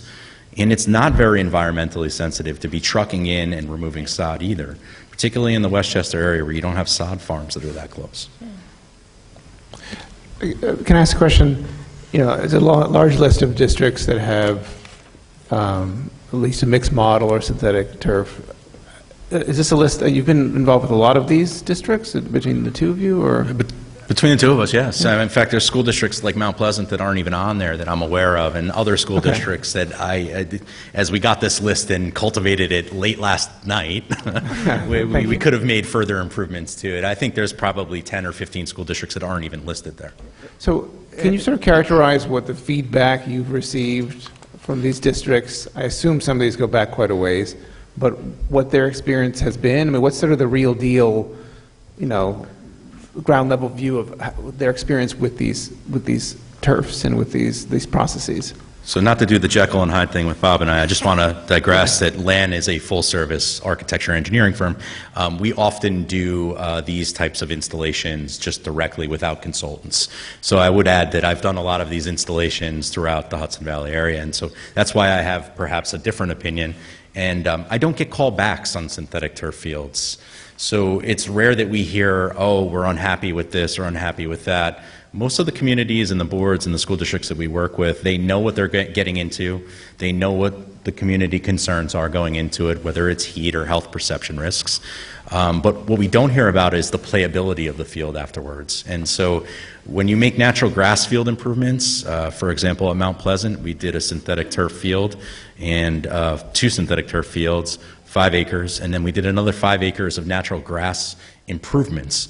And the first question we got, and the first criticism we got is, how are we going to maintain all this natural grass? And it's wearing out, and we have to do this. And so it's rare that we get a call back that we can't answer for synthetic turf that doesn't just say, hey, you have to groom this, and that's essentially it. I don't know, Bob, if you wanted to add anything beyond that. Okay. Thank you. Thank you. I have a question regarding the infill, specifically the crumb rubber and EPDM. What % is lost per year or lost over the course of the life of the 12 years of the fill? So what percentage gets taken home in the shoes of the athletes? Yeah. Yeah, I don't think that either one of us could offer. Replacement, how much is replaced annually? So for every project, we always provide extra materials these big sacks of rubber. And my recent conversations with the vendors, because I kind of anticipated questions like this coming up, is they said usually one of those large sacks is about all they ever need for the life of the projects. So that also comes down to maintenance as well. So if you want to plow your fields, which is a discussion on its own, you got to make sure you plow it right so you're not getting too deep and shooting the rubber all over the place, which is just a bad practice in general. So it kind of depends on that as well. So, but if you're just doing general wear and tear and running around in the field, it's not a significant amount of infill that's going to be required to be brought back in. Dave, can I just follow that, just to what I'm hearing, are you saying that what it sounds like is that the allotted overage of the initial order is usually what's enough to infill for the life of the 10, 12-year That's warranty? correct. Okay. Yeah, the crumb rubber, EPDM or crumb rubber, doesn't go anywhere. Aside from the athletes tracking it on and off the field, it's not windborne. It doesn't tend to migrate with water. So it's not like it moves into the drainage stream later. Whereas natural products tend to do that. And of course, they're natural, so maybe the drainage stream can tolerate that. And just a little something with the detailing, the whole field will be surrounded by a concrete curb, 12 by 12 with fence posts in it. So that's your border and your edge that kind of your turf butts up to. So that's your barrier, your dam, if you will, to help any migration. Gotcha. Thanks. There's one more question regarding the infill of the organic infill. It says replace, replenish infill 30,000. Is that annually? Is that over the course of the life of the field? No, it's not annually, but it's more often, as it starts to break down, maybe every 5 years or 3 years. It's hard to say, and the reason why it's hard to say is there's not a lot of examples out there to go from, but just knowing that the product's going to break down and it's lighter and it's going to float and move around a little bit more, they say it could be up to that, every 3 years or so. And this is information I'm getting from, again, the big manufacturers that have more experience with those products than I do. And we're budgeted for the least price here, right? So if we wanted to go to the organic fill, we would go up 350, or we wanted to go to the coated sand, it's on 350 on top of what we have on the reduced budget price. Yeah, I think we always start with a benchmark of EPDM rubber, but in this case, as Bob has just confirmed, we started with a benchmark of EPDM, knowing that there's going to be a sensitivity. It was expressed to us at board meetings, but not going to full-blown organics. And to address the comment about organics, they float.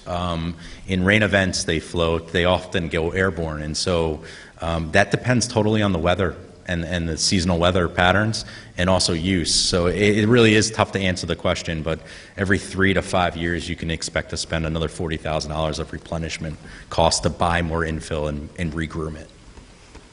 Thank you. Did you do the Irvington coconut field? They asked for it, yes. What has been their feedback? They don't like it. Okay. That's good to know. Well, I'll explain anecdotally. So the client, just no different than your community, expressed concerns about the potential health risks associated with crumb rubber. And now this is probably, I want to say 8 or 10 years ago that we did Irvington. We heard those concerns, and they asked us to specify an infill product that responded to the community's concerns. And of course, at the time, it was somewhat experimental to do these organic infill products. And there was a cork and coconut husk product, which we affectionately call Corkonut. And the one thing that we've learned, both about cork and coconut, is it tends to float. And when it floats, it moves. And sometimes in our weather patterns in New York State, not only do things float, but overnight they freeze. So you have this nice path of where the coconut went. You know that it entered your storm drainage structures, which it shouldn't do. And in some cases, you're seeing a suspended infill that has moved off of the field entirely. So I hate to say it, I'm embarrassed, because it's not a product that we would typically specify based on that experience. It's the only type of natural infill product that we've used since that field. Although we've kicked the tires on it with several other school districts and communities, we find that most communities evaluate the risk-reward and ultimately decide that if their kid or if their school district has a synthetic turf field and they're going to host athletic competitions, that the surrounding school districts, eventually that athlete will play on a crumb rubber or EPDM rubber field regardless. So if you have an athlete, a student athlete, and you're concerned about their health risks, you can't isolate them to only play on a synthetic turf field with an organic infill product. They're likely going to play in a competitor's field and most likely going to be exposed to that potential perception health risk at some point or another. With regards to the turf fields that you've listed in this table, if it isn't listed what the material is that just because it's unknown, because it was quickly generated? It's because we were up till 2 o'clock in the morning preparing the list and fine. hadn't quite completed it yet. And my second question, given that you have experience with at least multiple of these different school districts, have you noted that there's been a different playing experience for the student athletes differentiated between the crumb rubber and the EPDM? That's a little bit deeper. So I can say directly that a lot of the fields that we've done, LAN, in the last 7 years, we've seen their athletic programs catapult to become higher caliber overall, higher competitive overall programs. Goshen has gone to state championships several times in the last 4 years. Bronxville has gone to state championships. We didn't design Bronxville's field. We've seen... Sorry, my question might have been unclear. I was just saying, is there a difference for the students between the material of the EPDM and the crumb rubber? Yeah, I think the athletes appreciate a more reliable playing surface that they know they get consistency on. So is one experienced as being a better... Between the two between those two fills? I don't think I can answer that question, honestly. It would be hard for me to poll, the users and do a comparative analysis and tell you truthfully that I know the answer to that. And I would add, just because it's not just the infill, it's the fiber length, it's your tuft gauge that I explained earlier. It all plays a role in how it all comes together as a package. Thank you. Thank you. Alex. I want to thank you also for a really thorough presentation for us and for figuring out a way to at least bring down the initial price point that we were at. I think we have quite a task ahead of us in a relatively short amount of time to figure out how we're going to balance the wants and the needs. And really there's so much to consider, and I don't think any of us I think we know that we need to do things that need to be done for the buildings. I mean, I think most people would probably agree with most of that. And I don't think that we want to be short-sighted and find ourselves 5 years from now that we need to do another bond because we didn't do X, Y, and Z. And of course, we have to balance all of that with what the community can bear. And I think that's a lot of variables to kind of put together and come up with an equation that works, which is what I think we have to do. It's a little deja vu here with the fields and hearing about the different fills. And I'm curious, actually, Maureen, I have a question for you, and you may say that you can't answer it right now, and that's fair.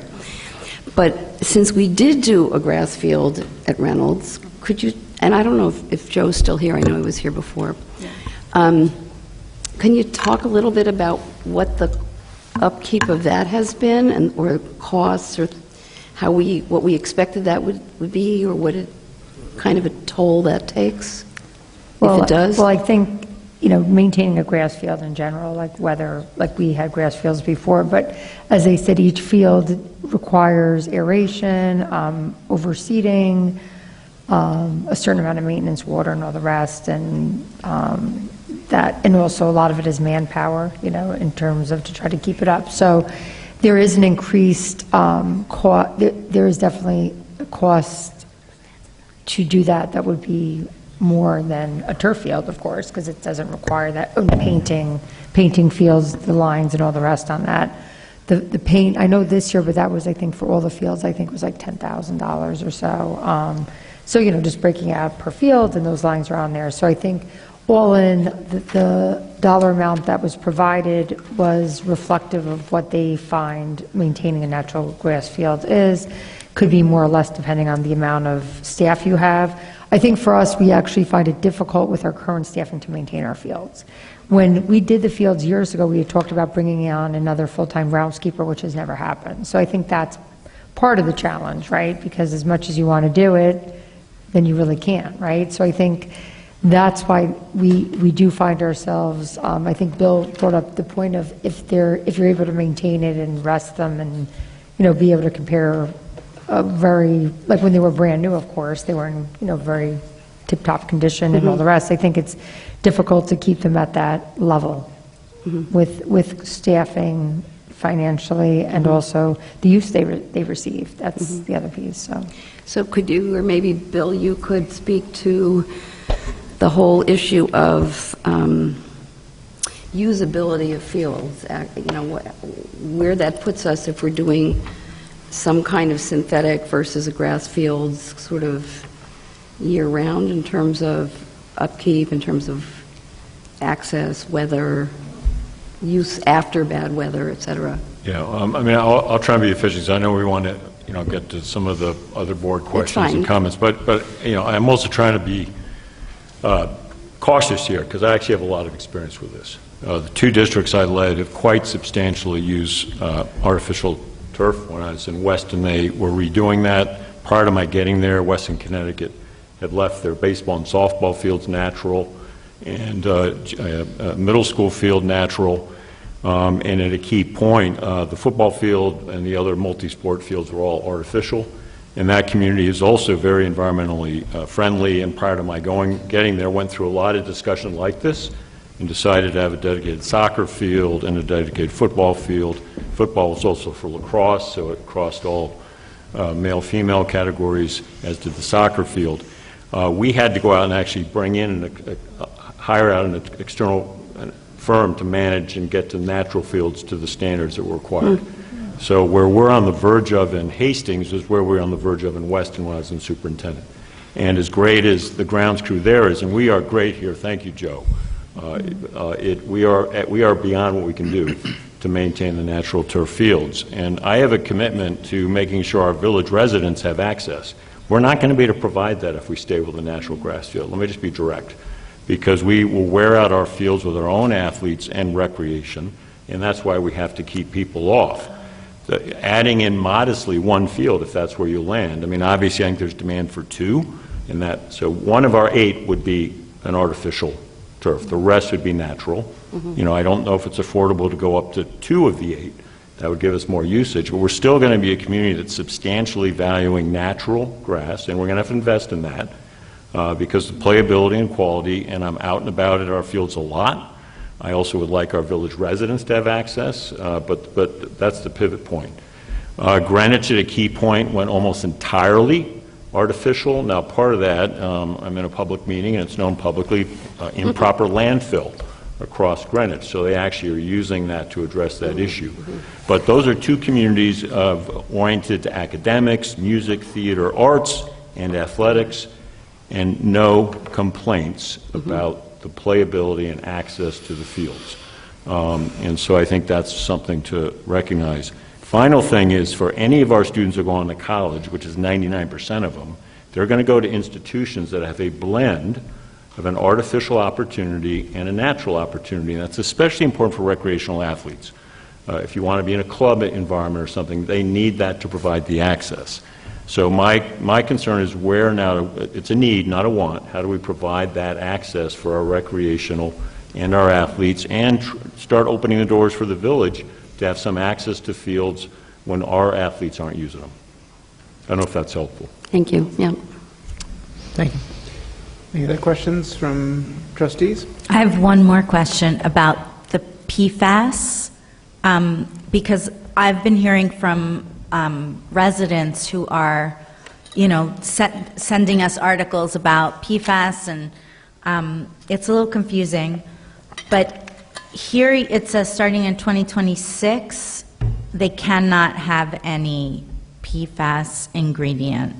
But you said there are some companies who are starting already.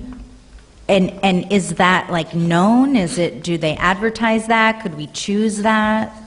Yeah, it's definitely known. The larger competitors are already there. They're not in full manufacture, but they have the technology, and they're slowly rolling it out. But in my conversations with two of the primary ones that I've worked with, they will be indeed ready. Or they'd be foolish not to be. They wouldn't make any business. They wouldn't be able to sell their product. So there definitely will not be manufacturing their product with PFAS in them.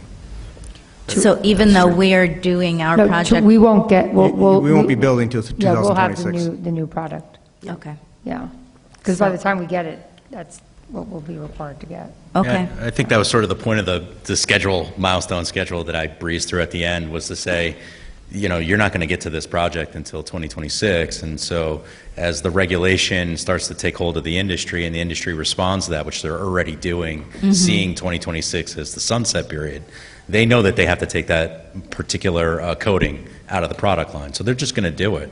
Whatever product they have in hand and whatever manufacturing commitments they've made now, they'll unload those, but as they take on new orders moving forward, and even before we get to the bidding of this project, that particular coating will be obsolete. Thank you. I had one other question about parking. So is parking kind of, you have to do accessibility in the parking no matter what we do to the fields? It becomes a requirement if you touch the fields? Yes. Okay.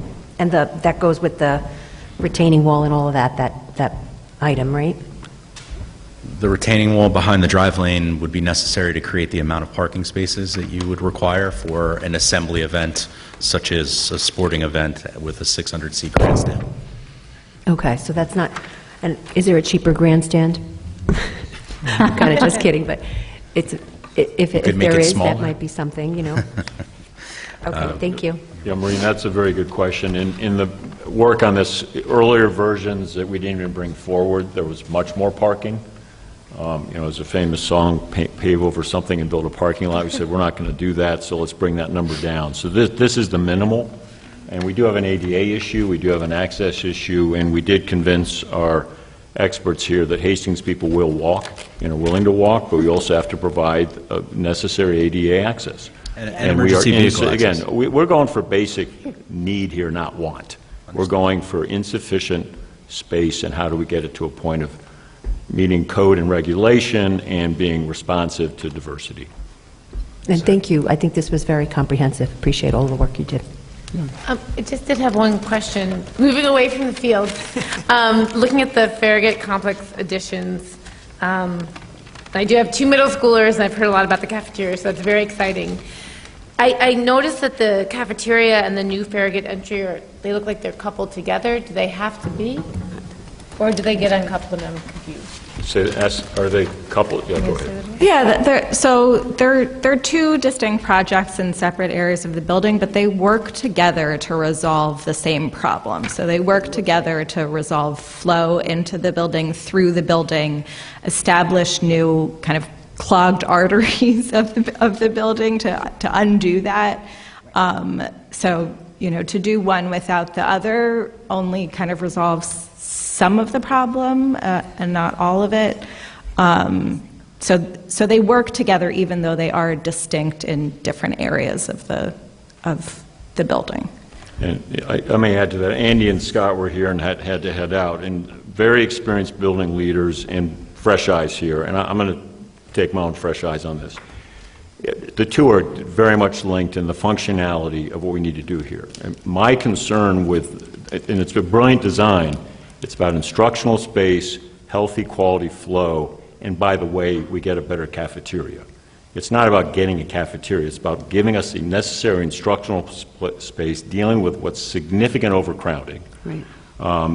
We are an overcrowded building, and if you don't do that front work and create new openings there, you drag down the investment return on the cafeteria. Mm-hmm. It just opens up all kinds of space, and it then becomes much more of a community resource. In many school districts, with that controlled front entrance place, with the necessary safety pieces, with the quick access into that new cafeteria, it will truly be a space for Hastings people to use at different points, where you're not parading deep into the building. In fact, tonight, we had thought we'd be upstairs, but given our concerns about some of the issues we had to speak to earlier today, we couldn't have several hundred people parading up through the building. So that's why we're here. You can imagine if this all goes forward, we're going to have a space we can use. But simply put, and a number of us talked about it, Andy and I talked about it, Scott and I talked about it, Maureen was deep in it, Joe was deep in it, listening to the experts, but say if we don't, if you as a board don't do that front part, it undermines the investment and takes back what's possible in this freeing up space for better instruction and better flow. And honestly, the ADA accessibility Yeah, is a thank you. problem. We're not ADA accessible in the building, so that's, well, Thank you. yeah, so that's a real driving piece of the thinking. There's a quick I think question. the instructional piece Go that we ahead, have to, I just want to say that I think it's easy to get sort of focused on the fields, but I think it's the instructional piece that we also have to give a lot of attention to if that's problematic. And it's not just the crowding in the hallways, but I think that's a serious hindrance that really doesn't help our students in the best, or teachers, function in the best way that we can and be able to keep going forward in the best academic and educational ways that are working now in the schools.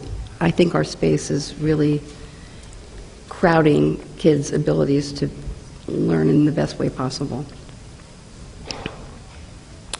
David, you have a question? Yeah, you said during the entryway it would be primarily for the middle school, but I think we heard in previous that it's for both the high It school is and the middle both. school. Is it for both? Yes. Okay, that's it. Thank you.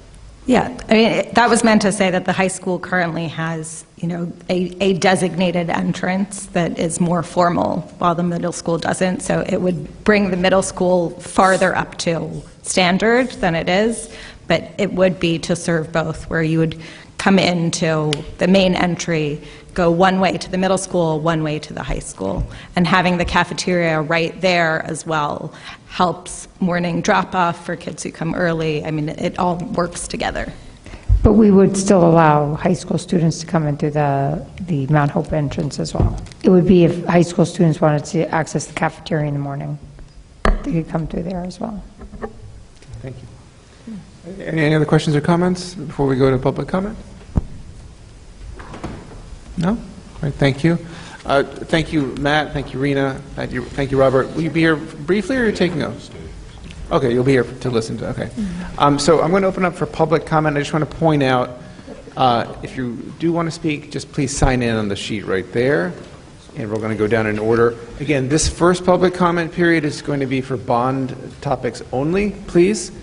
And the simple rule is there's 3 minutes. I'll time it also. So when it goes off, please, I'm not going to cut you off, but please respect the limit.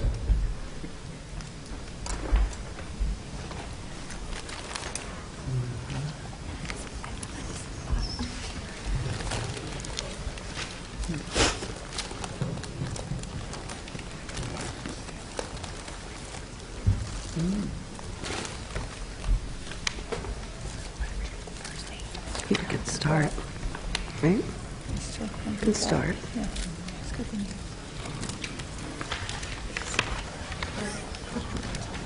Michael Schlechter is the first name on there. Okay, thank you.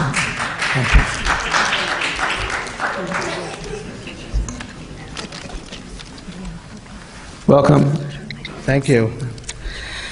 So, Michael Schlachter, 2 Cedar Street. I don't know if we follow the same rules as before. So I was wondering what this athletic debate would be like if Cochran Gym had dirt floor.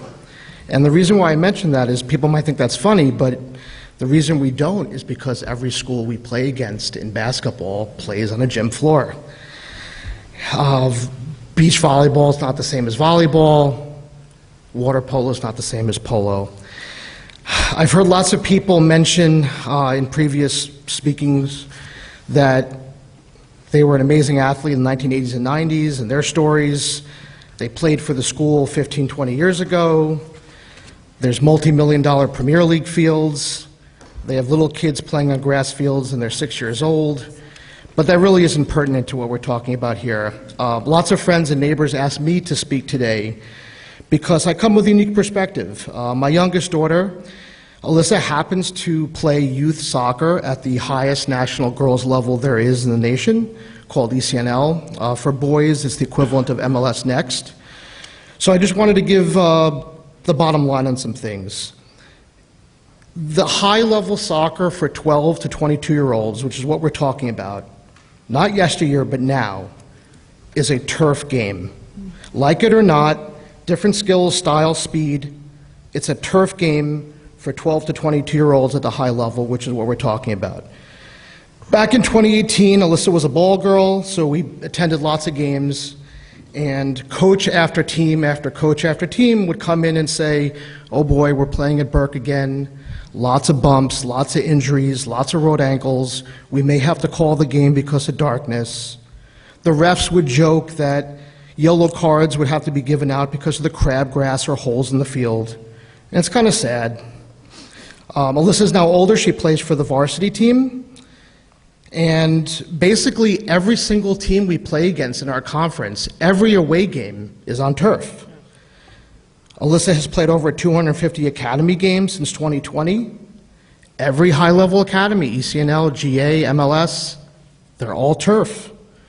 Alyssa has aspirations like many other people do to maybe play club or even varsity collegiate sports. She's done some ID clinics at Yale and UPenn and BU and West Point.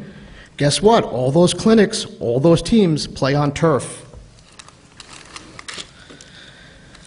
There was a Sunday evening where I had to drive Alyssa to our academy fields. It was about 30 minutes away. Why? Because it had rained 2 days before and she wanted to prepare for the game. A couple of years ago, I took Alyssa out on a warm day to Springhurst Field in Dobbs Ferry. Guess who was at Springhurst Field in Dobbs Ferry? A whole bunch of Hastings athletes. Lacrosse players practicing, field hockey players practicing. That's time, so please wrap up. Our captain Zeke and Michaela Ross were there. So basically what I want to just end with is that our athletes have to travel to other towns and other schools to practice for the game for their school, and that's just sad in my opinion. Thank you. Thank you. Thank you.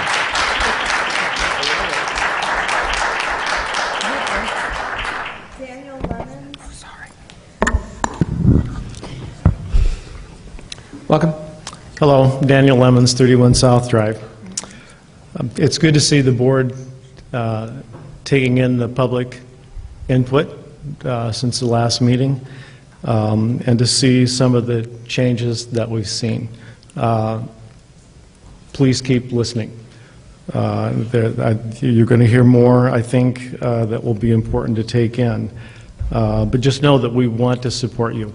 That's really, I think, our intent, speaking for myself. Just a few thoughts that I want to throw out based on what I heard tonight. One is, when it comes to costing out, and I realize that annual cost is not the only consideration about what kind of field gets put in or what gets done at Burke, but please be realistic. When you cost, it's not just the annual cost of $40,000 for grass versus $5,000 for artificial turf.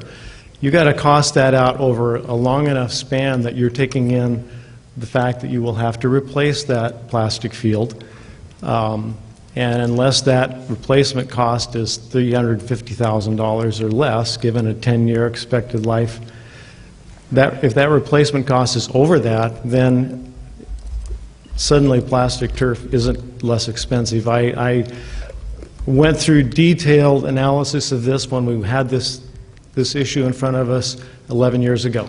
So I know the terrain pretty well. I don't think that part of it has really changed very much. We heard also something that I hadn't really known about 11 years ago, which is the cost of replacing the infill, whatever that might be. So I just want to ask you, when you do costing, make it realistic, because what we're seeing so far in these numbers is not a full life cycle kind of financial cost comparison between the fields. When it comes to safety and health concerns about fields, let's be really clear. We do not know. If you look at the most recent scientific publications about this in peer-reviewed journals, and I'm a scientist, so I think I know how to read those things, even though it's not my area. What you will find is that, yes, there is research, and there are findings that go this way and that way, but there is no conclusive finding about either the safety of the plastic itself or the infill or the injury rates. There's just not enough research and data. So that doesn't argue for or against one type of field or another. What it does say is statements that are made that are definitive about plastic fields being safe or not safe simply shouldn't be in our discussion, because you cannot make strong definitive statements. Finally, I want to say that what we have seen you present tonight is still, I think, far beyond what the community can bear, and I think there's still a lot of room in what you're considering to go back and bring that number down, because our debt service went over 5 years from $800,000 to $2.3 million. That's on $20 million in debt. Now we'll be adding another 40. Yes, some will retire in 2031, some will retire in 2037. But we'll be essentially tripling the debt service. And that's in the operating budget. Thank you. Thank you. Thank you. Thank you, Dan. Siri Rosenberg.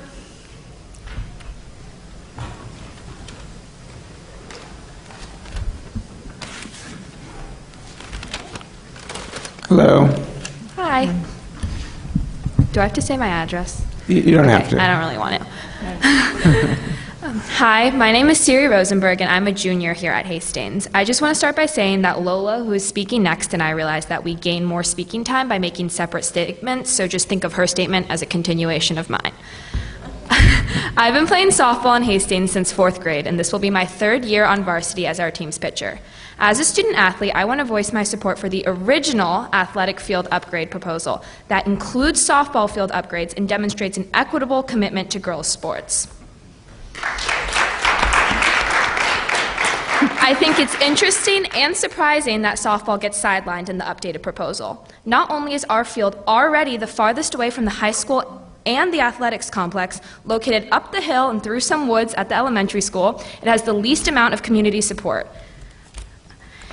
I'm always jealous of the fan turnout for sports in the main athletic complex, and now softball is getting completely cut out of this updated athletics field proposal. I think this is a question of equity. Anyways, here's some of what I originally wrote in support of the original, more equitable proposal that included softball while we were still under the impression that this bond was fair. But I think it's important for you all to hear. So I adjusted some of it following this whatever update, but okay. So for softball-specific needs, synthetic turf would minimize maintaining pitchers' mounds, bases, and the often pooling of water around the bases after rain. Having played on both dirt and turf fields for multiple travel teams, as well as our school's team, I know that turf is the better option for our community. Further, I'd like to emphasize that turf is a healthier option for our student athletes, especially softball players.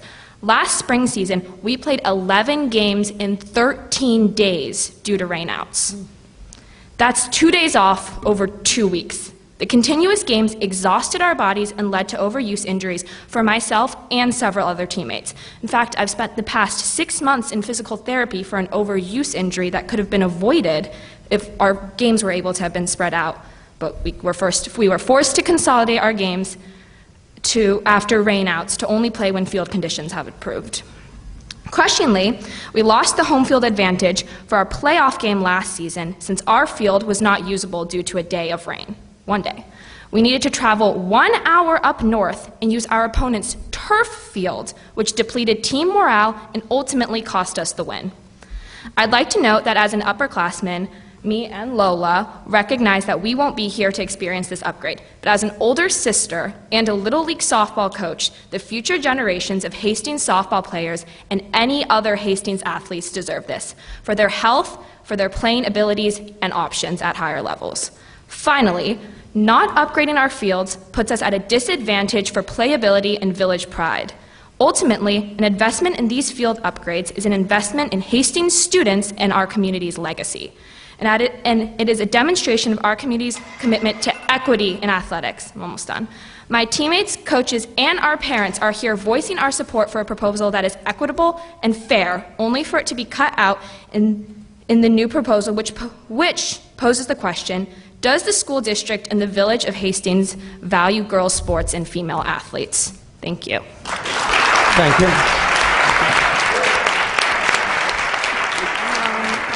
Lola Norlander. Hi, I'm Lola Norlander, and I think my comments are a bit obsolete now because the entire softball team were under the impression that we were being included in the synthetic turf plans. If we're not, this may not matter, but I'll go ahead anyway.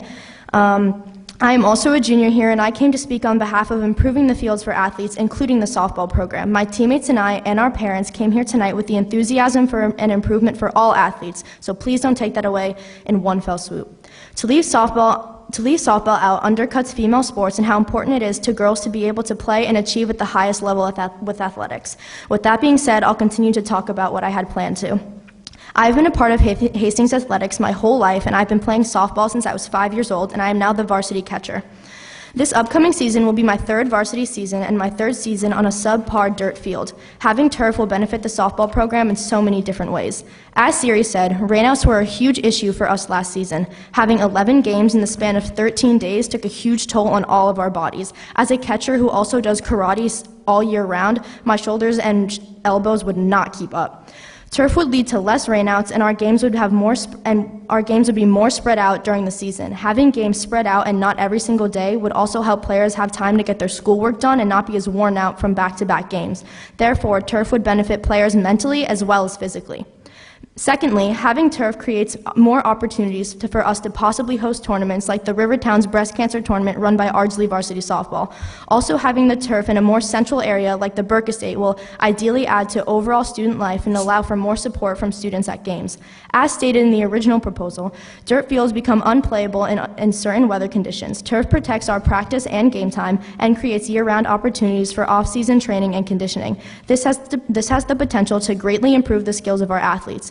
Having a field that we can consistently practice and play on despite weather challenges will increase our skills and benefit us not only as individual players but as a team and a district. And it goes without saying that as we improve as players, we increase our collegiate opportunities to continue athletics beyond high school and perhaps even earn scholarships. I have a younger sister who is following in my footsteps, and even though I won't be able to experience having a turf field as my home field, knowing that my sister and other girls who love this sport as much as I do might be able to have this makes my playing on a soggy dirt field a little bit more bearable. So I repeat, on behalf of my little sister and all the other little girls, please keep these proposed improvements for the benefits of both male and female athletics. Thank you. Thank you.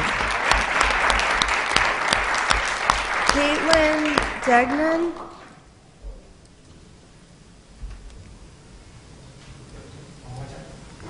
Caitlin Degnan.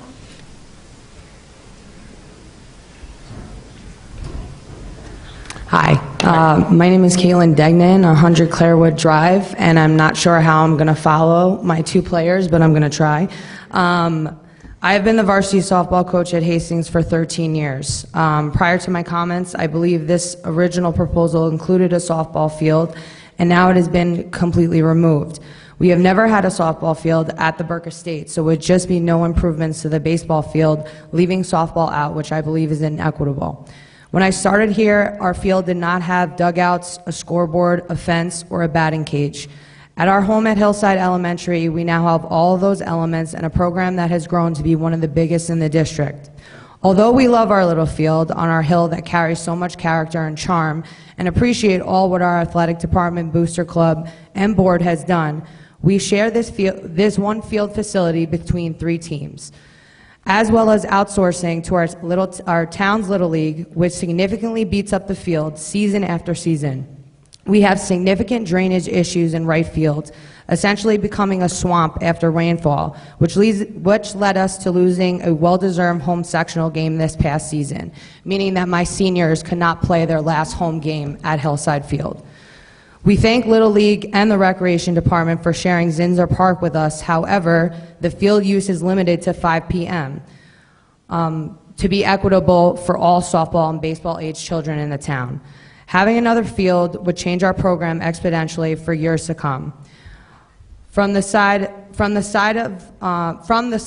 of the schools with turf fields in Westchester and Rockland, we are the only river town without one, and I believe Hastings community deserves the best of the best. I work at Irvington as well as a JV basketball coach, and the lacrosse and softball programs were outside today on the turf field practicing getting better on December 4th. Quoting one of my favorite movies of all time, The Field of Dreams, if you build it, they will come. Thank you for taking the time to hear my cancer. I appreciate the hard work of the board and the proposals that we've heard tonight. We know this isn't an easy decision, but we appreciate all the work that you all do. Thank you. Thank you.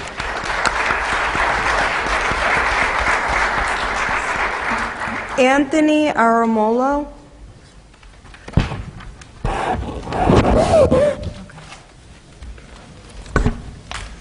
Good evening. I'm Anthony Aramolo. I'm the girls varsity soccer head coach here at Hastings for the last 2 seasons. And I came here today, I had a reflection prepared based off of my experience coaching the girls team over the last year. That's pretty comprehensive. And I don't think the 3 minutes is really going to do it justice. So I actually changed my idea as to what I'm going to present here in the couple minutes that I have based off of the plan that I saw here today. Thank you to the Land Group and to the LA for putting it together. I thought it was really comprehensive and really nice. The thing for me that I foresee that perhaps we're not taking into consideration right now before we pick which plan we want to go forward with is the practicality of the space of one field given all the sports that we have. So for example, at this moment now, we know that the football team practices at Reynolds Fields, which is a natural turf field, correct? I see that on the plan there, that the artificial turf field would be also including the football team as well, correct? At the moment, the varsity boys and girls soccer team practices on the Upper Burke Field, which is going to turn into the turf field, and the bottom field is reserved for both JV teams. I foresee circumstances of difficulty of allowing each sport to use the turf field to a good extent. For example, even if, let's say, football were to practice on the turf field, they used half of the field. Now, let's say the varsity boys and girls soccer team would also like to practice on the turf field. We're now reducing the space of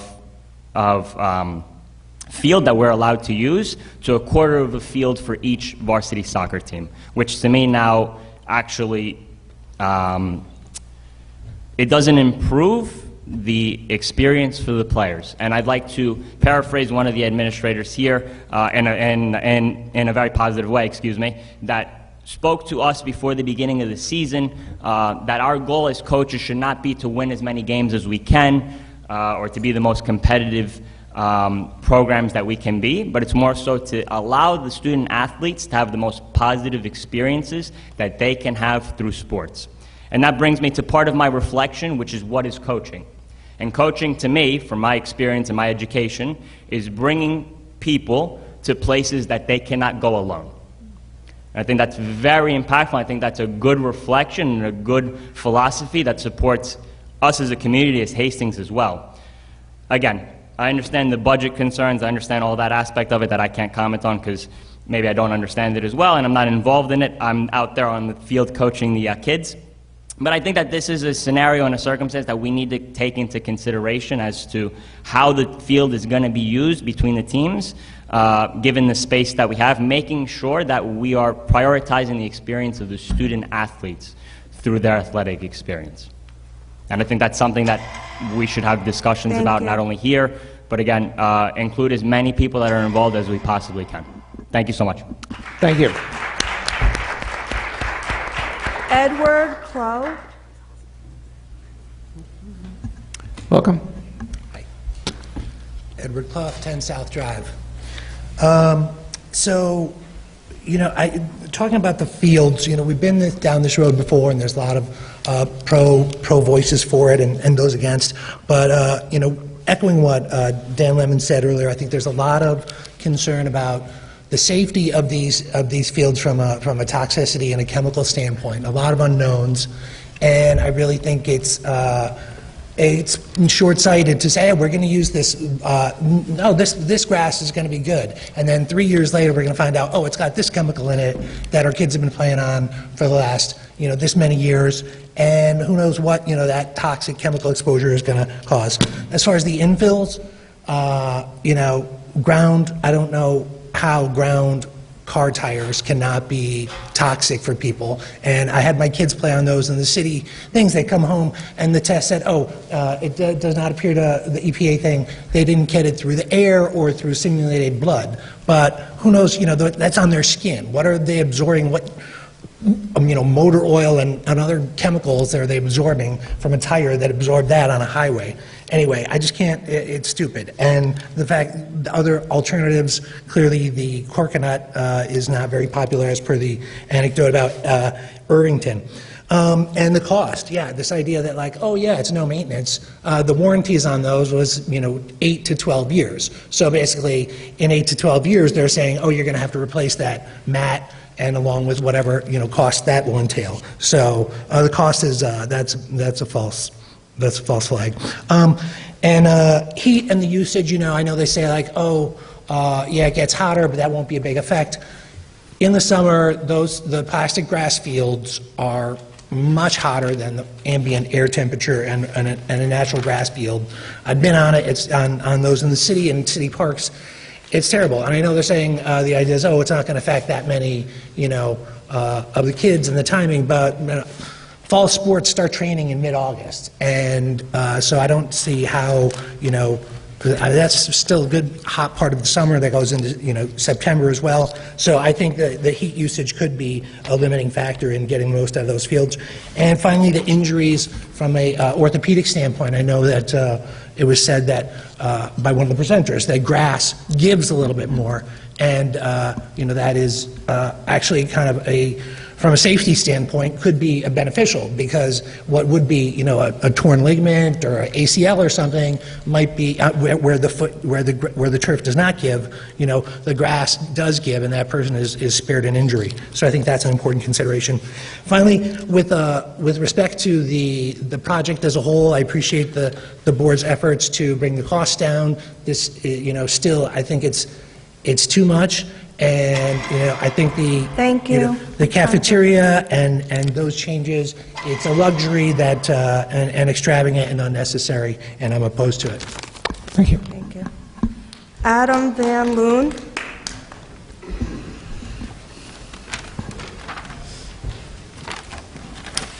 Hello. Good evening. Hi, Adam Van Loon. I live on Villard Avenue. I've lived in Hastings for 10 years. I have a daughter in the elementary school. My son is actually playing basketball right now in a game down in the green gym, but I am here because I feel that this issue is so important.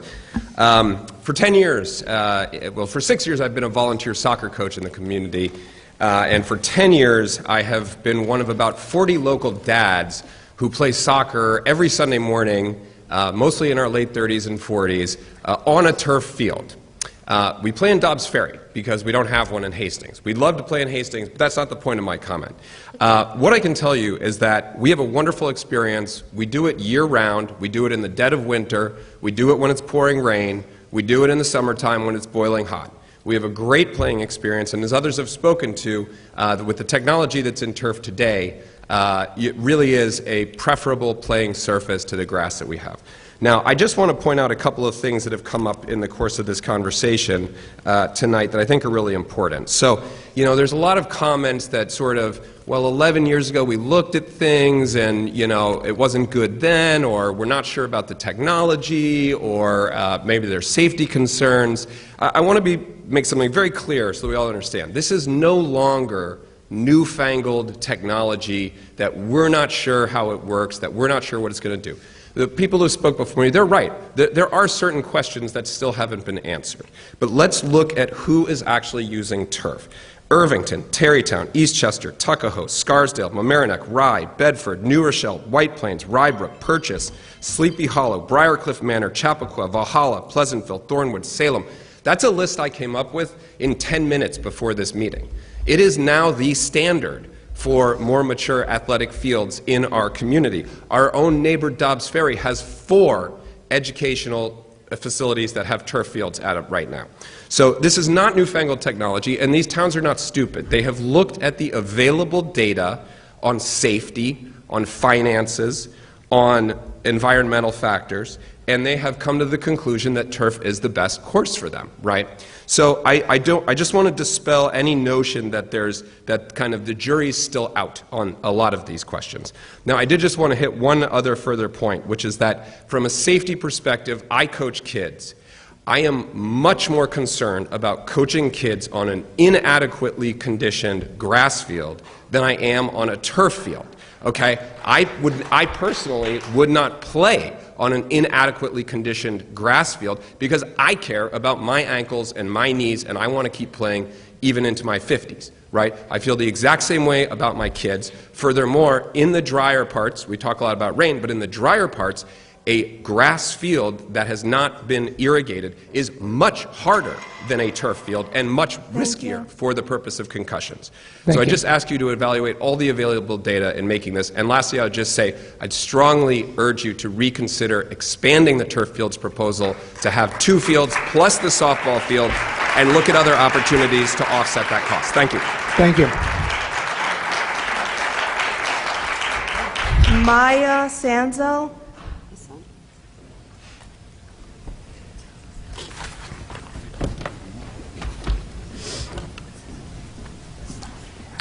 Good evening.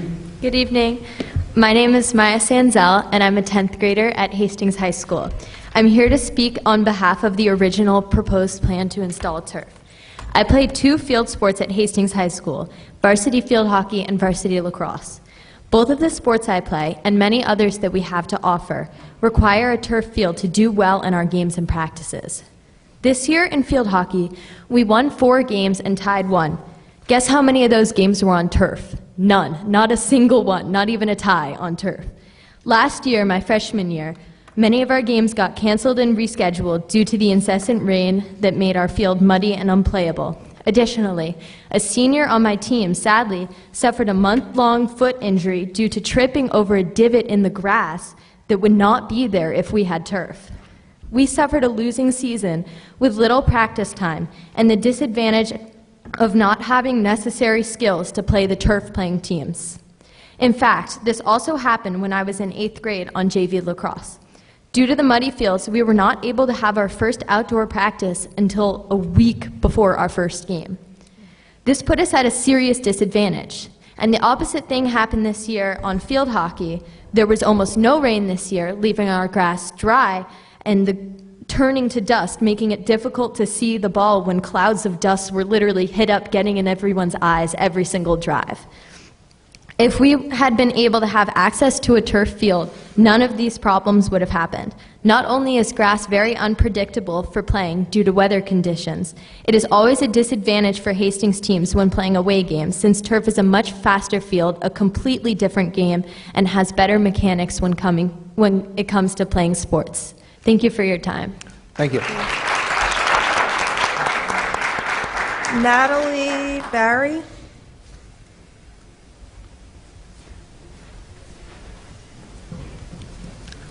Good evening. Good evening. Hi, I'm Natalie Barry, 170 Lincoln Avenue.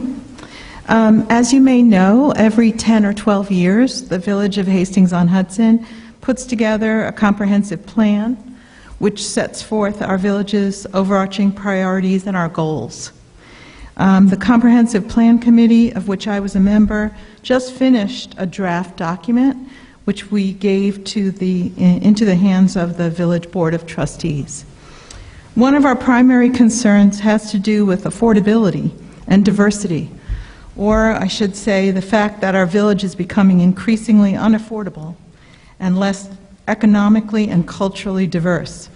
To give you some statistics, the median household income in Hastings today is $171,719, about 17% higher than it was 20 years ago. The mean or average is $244,339, which means there's a handful of residents who have skewed that average upward. These numbers represent a huge shift from our village's industrial past, when many of our residents worked in blue-collar jobs and raised their families here. Many of the descendants of these workers still reside in our village and would like their children to live here too. Historically, Hastings also drew many creative people, from Hudson River School artist Jasper Cropsey to more recently children's book author Charlotte Zolotow and jazz great Michael Brecker. This cultural mix is what distinguishes our village from every other village in Westchester. Another fact to consider, as of 2021, 21.2% of our residents are over the age of 65. Many in this category are on fixed incomes, relying on Social Security and savings to support themselves.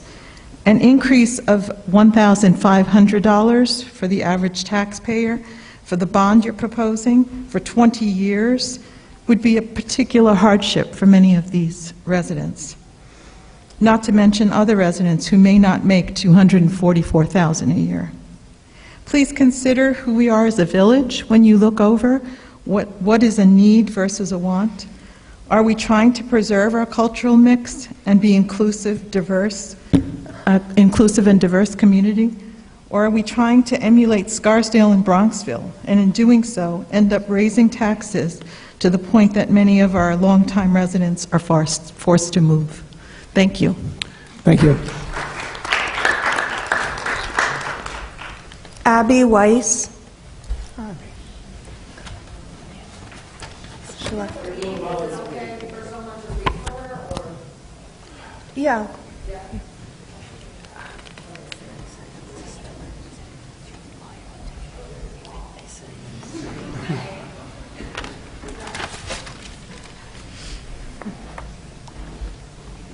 I guess I'm reading Abby's. I haven't seen this before, so I'll just kind of read it. I'm going to skip the "my name is Abby." She's a sophomore at Hastings and plays varsity softball. This past season, we faced several game cancellations due to rain. In fact, my team had to play 11 games in just 13 days. That kind of schedule put a lot of stress on athletes, not only physically, but also academically. Without turf fields, we're at a disadvantage, and it feels unfair to the athletes who work so hard. Seeing these new ideas for renovations of new fields for such sports makes me and my fellow athletes very excited for what's to come in the future. However, I was very disappointed to see that a field for softball may not be included. Many of us were expecting a change considering the inconvenient field placement. I'm happy to see the support to the students who dedicate themselves to sports, yet I'm disappointed to see that the softball field may be taken out of this plan. This is not only disrespectful to my sport, but feels most disrespectful to and biased towards girls in sports. A turf field isn't just nice to have, it's an investment in the future of this community.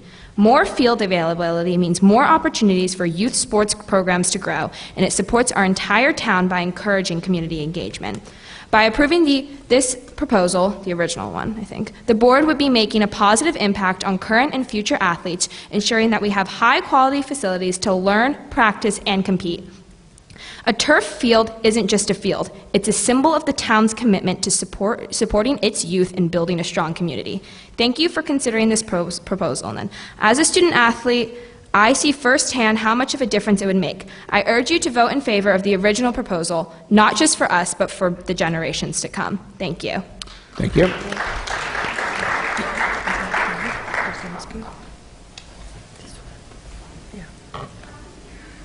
Is it Phil? Phil? Is there a Phil? We have Phil? Yes. Yes.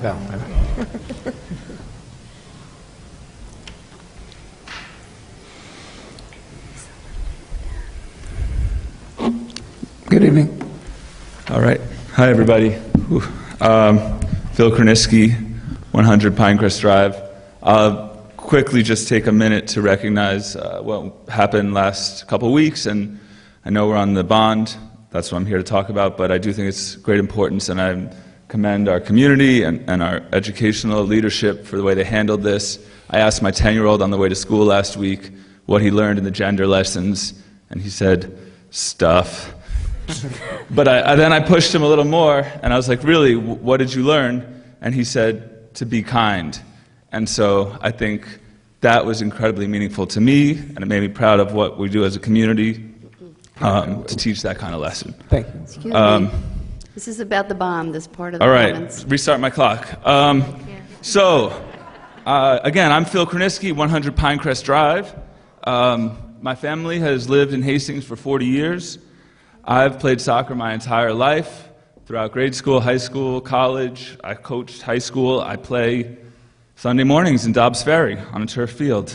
I do recognize what we face as a town, right? We struggle with this. Our current generation, it's a moment of change, and balancing the woods and the nature with modern life and the demands of our communities. I live right next to a recently debated Graham School, right? So I get this. I remember when Burke was like rambling underbrush, and I recognize my cousins when they come to town now, they grew up in the town, they can't believe the athletic facilities we have, and I love Burke. I love what it is right now, but I also think that there's room for improvement. My full-time job is I'm a professor of public health, and I study adolescent development. And so I'm a scientist too, and while the debates go on about the latest chemicals and how they may or may not affect our players, what we do know is that physical activity is one of the most important things for young people, to develop mentally, to develop physically, to create a community, especially in the current moment where we have a nationwide, a global mental health crisis, where our kids are glued on screens. Having a sports field we can rely on day in and day out, regardless of the unpredictable swings of the environment, is critical. So kids need a place to play, to be physical, to grow. And I know that grass is amazing, but it just can't live up to it. You should see my yard. Where the soccer goal is just a dirt patch, because my kids play no matter what, right? I get why the Burke is closed sometimes, because you need to maintain a certain level for a field. If the Burke were turf, my kids, we'd be out there right now. Well, it's bedtime, but we would have been out there today, right? So we need some options that are playable in all weather.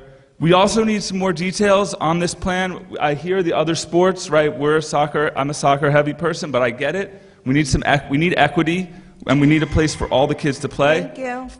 Lastly, it needs to be quick, it needs to be cost-effective, and we need to do this now because we have a 40% support from the state. That's not going to be here for long. So this needs to get through. We need to support the bill. I'll support whatever you all put up, but I just want to make that. And finally, it's only a fraction of the cost is for the athletic fields. While we're spending a lot of the time talking about this, it's only going to raise about $200 of taxes compared to the larger bond. Thank you. Thank you.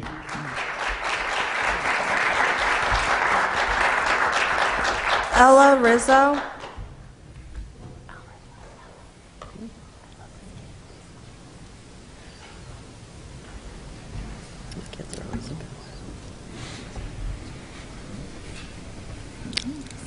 Hello. Hello. Hi, my name is Ella Rizzo, and I'm in 8th grade, and I go to Farragut Middle School. Today, I would like to share with you why I would like to have turf fields and lights. I would like to start off by saying I'm a multi-sport athlete, and last year, I played in the spring and now in the fall. This could help me and younger generations if we get turf and lights. In the fall, I played field hockey, and when we played, most of the time, there was disadvantages because when we played away games, the schools had turf, and it was hard to get used to in such a short period of time. Also, for field hockey, the varsity and JV would play back-to-back sometimes, and due to darkness, at least 3 times the game was canceled. Now I'm going to move to softball. I have been playing softball ever since T-ball, and now I have been playing travel ball for almost 3 years. Most of the games that I've played on are turf. If you want Hastings to be able to have a good softball program, you should let us practice on the best quality fields. In the spring, I'd play softball. Last year, many of our games were canceled because of rains, because the fields were muddy and not safe or playable. In the plan that you guys showed, there will be now 2 softball fields, one at Hillside and one at Burke. It'll be easier for us to have games and practices at the same time. My mom has been playing here in Hastings my mom had played softball here in Hastings. She played on the Hillside field. Her team faced the same problems as us with wet, bumpy, old fields. But those fields, everyone played on back then, and the thought of turf fields weren't around. It has been 30 years since then, and I think it's time for an upgrade to get turf fields and lights.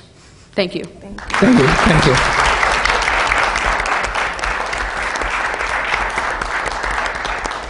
Lenny Gagliano.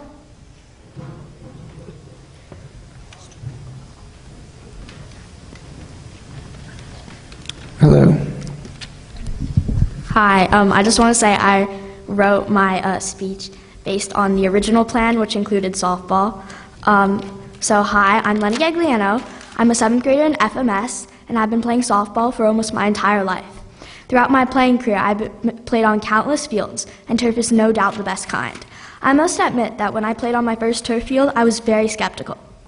However, I didn't realize what a difference this makes to so many facets of the game. Its cushioning is extremely comfortable to play on, making it easier to dive for fly balls and allows for true bounces on ground balls. It provides great traction for running, and is much less painful to slide on. Sliding into bases is a major safety factor in softball. The rules require you to slide into bases. The rules require you to slide on a play for everyone's safety. Many girls are reluctant to slide on harder dirt infields, but the soft texture of turf makes sliding more comfortable and a lot more fun. Turf also drains much more quickly, avoiding postponements and cancellations from the rainout. Turf is also easier to maintain. You don't have to mow or fertilize it with chemicals. I live right by Hillside, and I always go to practice softball with my dad, and we walk through right field every time, and my cleats get ruined. We have to buy new cleats all the time because they get soaked and destroyed from the swamp in right field. Also, lights will create much more time to play games and practice. Coaches have day jobs, and it is hard for them to go to softball right after work. Then, when we have a crazy close game, and suddenly between one inning switch, it somehow turns pitch black. Who's going to win? Those early-ended games will forever haunt me. Lighting will fix that. Please consider the original proposal so your child can finally play their favorite sports feeling like a professional. Thank you. Thank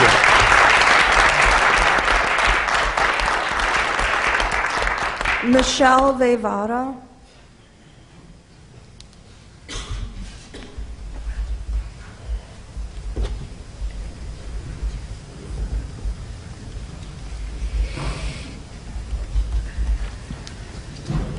Welcome. Hi, I'm Michelle Voda. I live at 70 Flower Avenue, and I came here tonight just to listen because I thought that I knew what the plan was for the fields, and then I was really surprised to see that softball was taken out, so I quickly wrote a little speech on the back of the agenda. I have 2 kids. They're both at FMS. I have a 5th grader and an 8th grader. Both of them have grown up really with their lives centered around Hastings Little League. My daughter played on the mod softball team last year. She'll be trying out for JV, and I think she is very likely a future varsity softball player, and my son is also most likely on that path for being on all of the Hastings School District baseball teams. So just to talk a little bit about my experience with my kids and how that relates to the removal now of the softball field as well as the lighting for the softball field, I just wanted to talk about a few things. So my daughter's team, the mod team last year, shared the elementary field, the Hillside softball field with 2 other teams, as has been mentioned, and Hastings Little League. So often the Little League then comes and uses the field after the mod and JV and varsity games are over, and so they sometimes get booted till like 7, 8 o'clock, right, for their practices and games, and of course the field isn't lit, so then that's a problem. And so because they're all sharing this one field, the games can go very late into the evening. Sometimes my daughter's mod team has had to walk over to Zinser Field, which isn't even a school district field, to play their games or to have practices because fields weren't available for them. When we do have games at Hillside, the parents sit on a lovely grassy hill, but that's nothing compared to this 700-person grandstand that is planned for the soccer lacrosse field.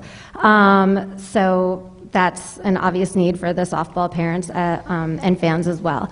I also just think it's important to be honest about our climate. We are dealing with extreme weather. We just went about 6 to 8 weeks with no rain, and last spring, as you've heard, there were frequent rains that forced game cancellations or relocations. as Siri and Lola talked about, that caused overuse injuries. And I recognize that we don't know everything about the health impacts of turf, but athletes and coaches are telling you what they need to play safely and to stay competitive. I work at Iona University, and all of our fields are turf, so at the collegiate level, what we're preparing our students for, that is what they're going to be playing on. And so, yes, I'm also disappointed that the lit softball field is not a part of the current plan. Not only would lights allow our school teams to complete games that run late, but it would actually draw revenue from teams that would rent it. I play on an adult league, and we rent from Thank Irvington, which is lit. I think there's a missed opportunity here.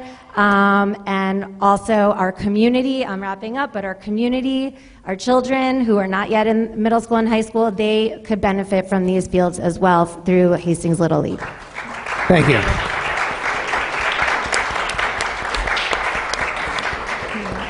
Ron Pohl.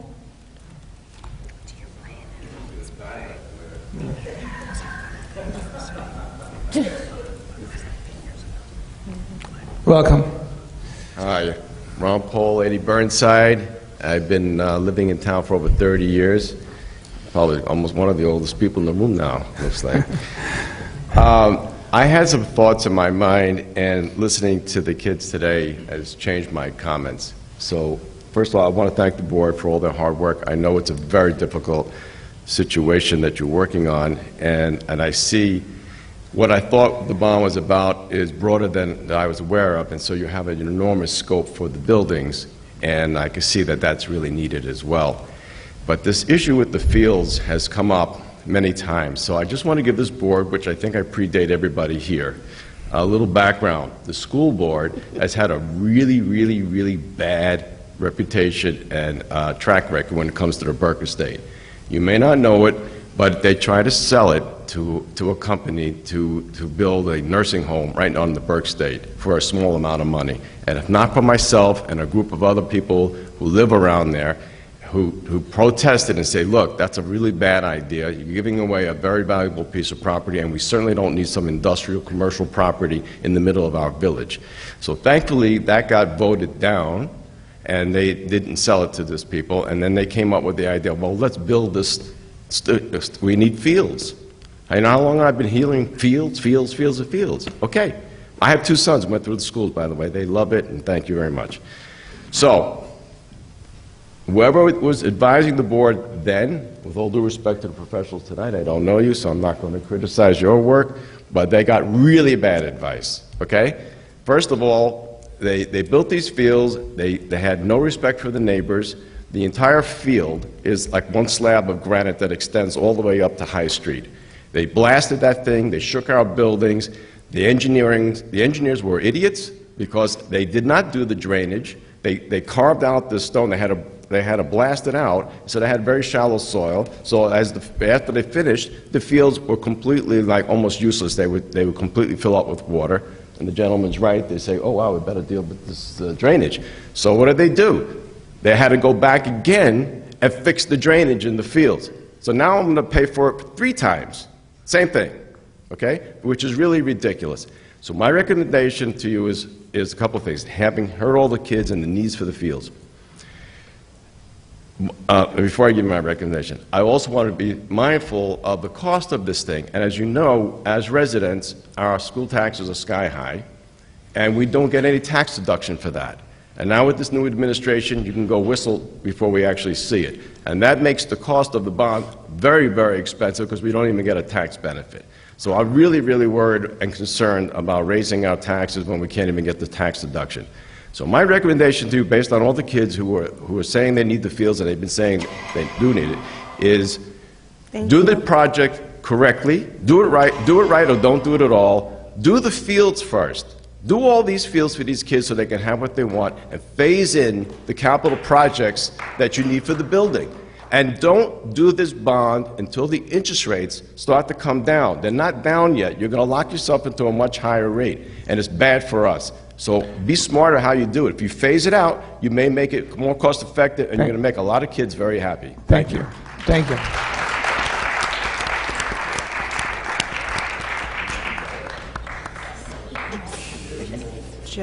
Good evening. Can you hear me? Okay. My name is Jay Henline. I'm at Burnside Drive. My wife Lisa and I and our 3 children have lived there for 23 years. First off, let me say thank you to the board and thank you to the presenters for all the work that you've done on this. I know these are big decisions for us as a community. I like a lot of what is being presented here, especially the building upgrades and renovations. I think they're much needed. I also like the idea of upgrading to turf. I have 3 children, all of which have been athletes through the system and spent a lot of time on the various fields. So we know it well. My concern is our property abuts the Burke Estate. So we are specifically concerned about the lighting and the extended night usage. Is there going to be an environmental impact report done? And will that include a discussion of light pollution and noise pollution for the neighborhoods around the Burke? I don't even have time to get into what's been done over the last few years. There's a gentleman, Don Irwin, who has spent the last couple of years returning the Burke wetlands to their original state. Now, what is going to happen with drainage? And is that going to impact that ecosystem? The light pollution, glare. The last night game at the Burke, I stood in my backyard and can't tell you how bright the lights were from the portable lights. So how does that get impacted? And if lights are going to be included, at a minimum, can there be funding for screening along that side? Because our neighborhood will be the most dramatically impacted. I would suggest, are there studies that are being done if we're going to extend into the night usage? Are there studies being done to show traffic, congestion, and additional parking? I know we're talking about how everyone in Hastings loves to walk. We do as well. But if we're going to take advantage of night usage, that means we're bringing people in from other communities, which means that they're going to be driving. And if we're putting in a 500-seat stand, how many cars will that include, right? The parking isn't enough, so that's Farragut. We have the night game, we had people parking on Burnside and walking through backyards to go to the game. So I would ask that you think about, knowing and hearing all the kids today, there is a real need in my mind for turf. Thank you. Think about not putting in the lights and making it 2 turf fields on the Burke. Thank you. Thank you. Sharon Diamond. Good evening. Hi. I'm Sharon Diamond, One Hall Place. I've lived in Hastings for over 35 years. I raised my 3 children here. My older son played soccer, my younger son played football, and my daughter played softball. And just with regard to affordability, none of them can afford to move back here, and 2 of them are physicians. I'm a retired physician. I've practiced for over 40 years, and I was affiliated all that time with Mount Sinai Hospital, which has a children's environmental center. So when I hear that the jury is in and it's all okay, I think as a physician, well, you really have to look at risks versus benefits. And for anyone to say that there are no risks associated with the plastics that leach out of the artificial turf, it's just not true. We don't know. There's a reason that PFAS has now been banned, because it's a toxic chemical. There are other toxic chemicals, some of which are known carcinogens, which also leach out. Are they leaching out in quantities high enough to hurt children? We really don't know. Kids have a different physiology than adults. They also have longer, hopefully, many more years to develop chronic illnesses. There are all kinds of weird things that we're finding with cancers in young adults that we can't explain. And I think that for any of you who are interested in this and the importance of the safety issues with regard to artificial turf, I would urge you all to Google Mount Sinai Environmental Center artificial turf. It will give you a list of the carcinogens that may be found in artificial turf. And again, the benefit clearly of artificial turf is that there are more playable days for the kids. There are also unique injuries that occur on artificial turf, such as abrasions that known as turf burns, which have an increased risk of infection as a result of contamination from the substances leached from the turf. So again, I would urge you to read the summary on artificial turf put out by Mount Sinai, and I'm biased obviously, but they have been doing this for a very long time. So I don't want to hear in 10 years that our kids were at risk because whatever other chemical was found to be leached and now has been found to cause problems and therefore can no longer be used. Thank you. Peter Swiderski.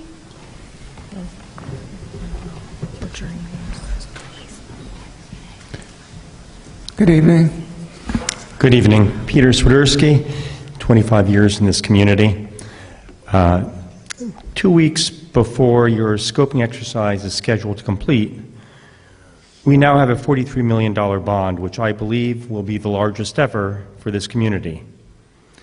This will run an average household around $1,300 to $1,400 a year, or $26,000 over the duration of a 20-year bond for a typical family. The architects propose a $1 million glass entryway to the middle school because it isn't obvious where the entrance is and people get lost. I get that. I get lost every time I come in here. But there must be a cheaper way to address this issue for far less, including addressing ADA access issues. The cafeteria relocation is over $11 million. Many of the 70% of households who don't have kids in the system did have them in historical memory. The school population is no different today from when my children graduated a little more than a decade ago. I remain puzzled as to why there's such a different set of needs now that cost so much to address. Regarding the fields, as we've heard, the EPA has determined PFAS is now bad. That's a shame for all those 48 school districts that were up on this slide that had implemented turf fields and now have something the EPA doesn't approve. We would have been one of those schools if turf had been approved a decade ago. Furthermore, this meeting is probably the last time the community will have a chance to weigh in on turf before you add it to the scope. That doesn't seem reasonable. There's a clear desire for better fields as demonstrated here in this room, but there has to be a more cost-effective way of doing this. Both schools are considered by your hired engineers as in physically good shape, but some work is critically needed, and that appears to be under $10 million. That probably should be your minimum base funding level until we know exactly what the impact will be from changes in Washington as the next administration takes charge. Cuts in funding from Washington will impact New York State and very well may impact us here. We will be scrambling to cover lost funding while covering new bond costs. That will not be a good position for us to be in. I would argue that the optics of a glass-enclosed entryway or re-engaging in the controversy around turf may alienate some constituencies. Something considerably more reasonable than $43 million will likely improve the odds for broader community support and bond passage. Thank you. Thank you for your time. Thank you. Randy Kim.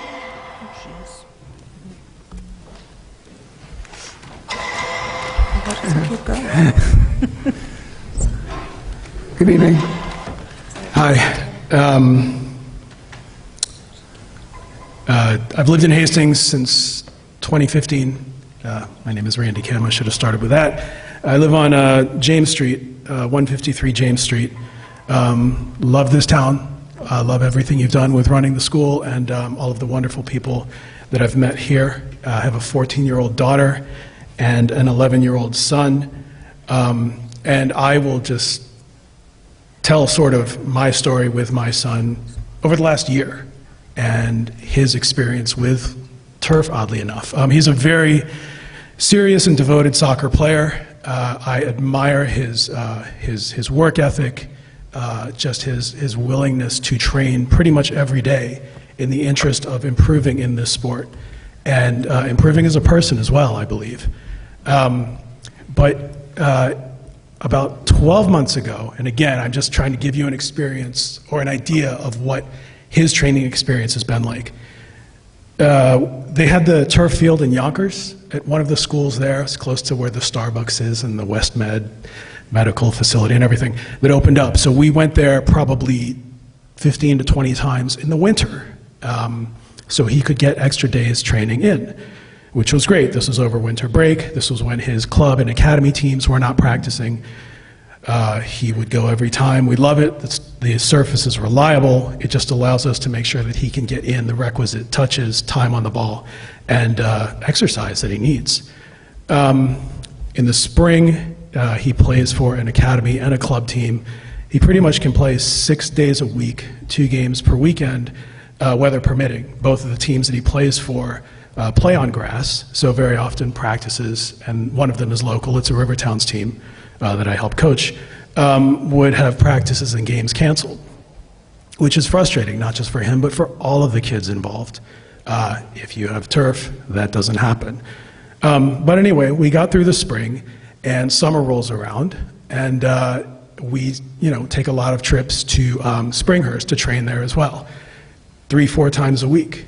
Summer, it's hot, the turf is hot, he goes, he doesn't mind.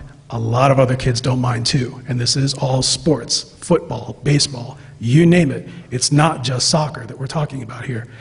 But regardless, with my son, this is the work that he put in. And we also went to Spain, so he could play in a soccer camp there. Yes, I'm a bit of an obsessive with this. Antiguoco is the team that he trained with. It's one of the top youth teams in Spain.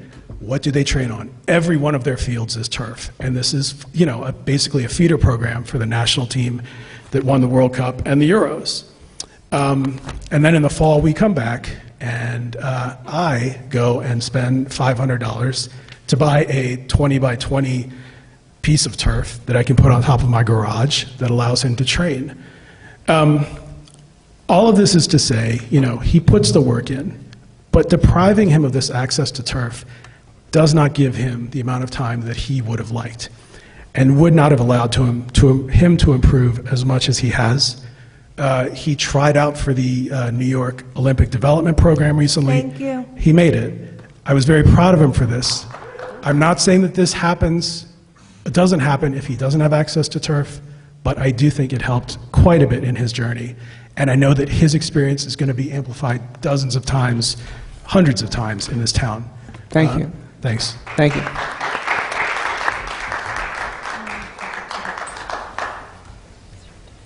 Jeremiah Quinlan?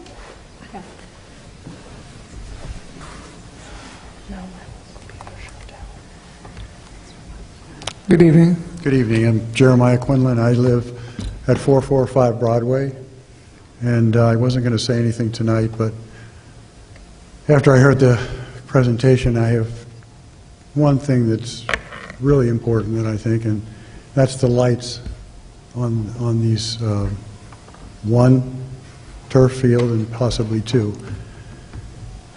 The Burke estate is in the middle of the village, okay? And you go down Farragut or Broadway or around the school, or no matter where you go coming in and out of Hastings, you're going to see these lights, okay? And the people that live on Burnside and the people that have bought houses in Shadow Lawn neighborhoods, it's going to be terrible for them. We've heard it early from people that do live in that neighborhood. 11 years ago, we fought the rental field things because of the lights, and the board took them off the table like the second meeting because the neighbors knew what was going to happen to the value and of their houses and knew what was going to happen coming through their windows every night. And as someone said, you build it, they will come. And they will come and they'll be parking in the parking lots in the middle of the village, coming out on Farragut Parkway, coming out on Broadway. I haven't seen any plans. I was lucky to the pleasure to work with Dan and the mayor, Swiderski, on the Board of Trustees. I'm still on and off of the zoning board, and I've lived in Hastings for 45 minutes. 45 years, 45 minutes. That's all right. I thought I was going to be here for 45 minutes. But that didn't happen. 45 years. Don't let it happen. I can't imagine how it's going to change the character of this village. And that's why people move here.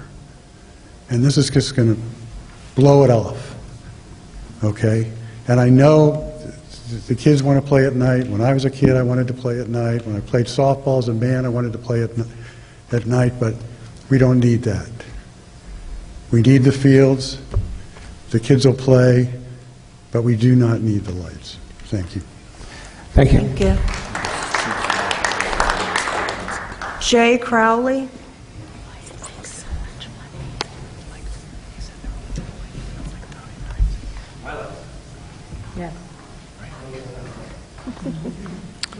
Hello. Hello again. Hi. I'm last here, so if you can just give me 3 minutes, I'd appreciate it. This is my third time speaking. I was not planning on speaking a third time. Hi, Jay Crowley, 429 Farragut Avenue. I am a father, I'm a coach, and I'm a dad that plays soccer on Sunday mornings with these guys over in Dobbs Ferry.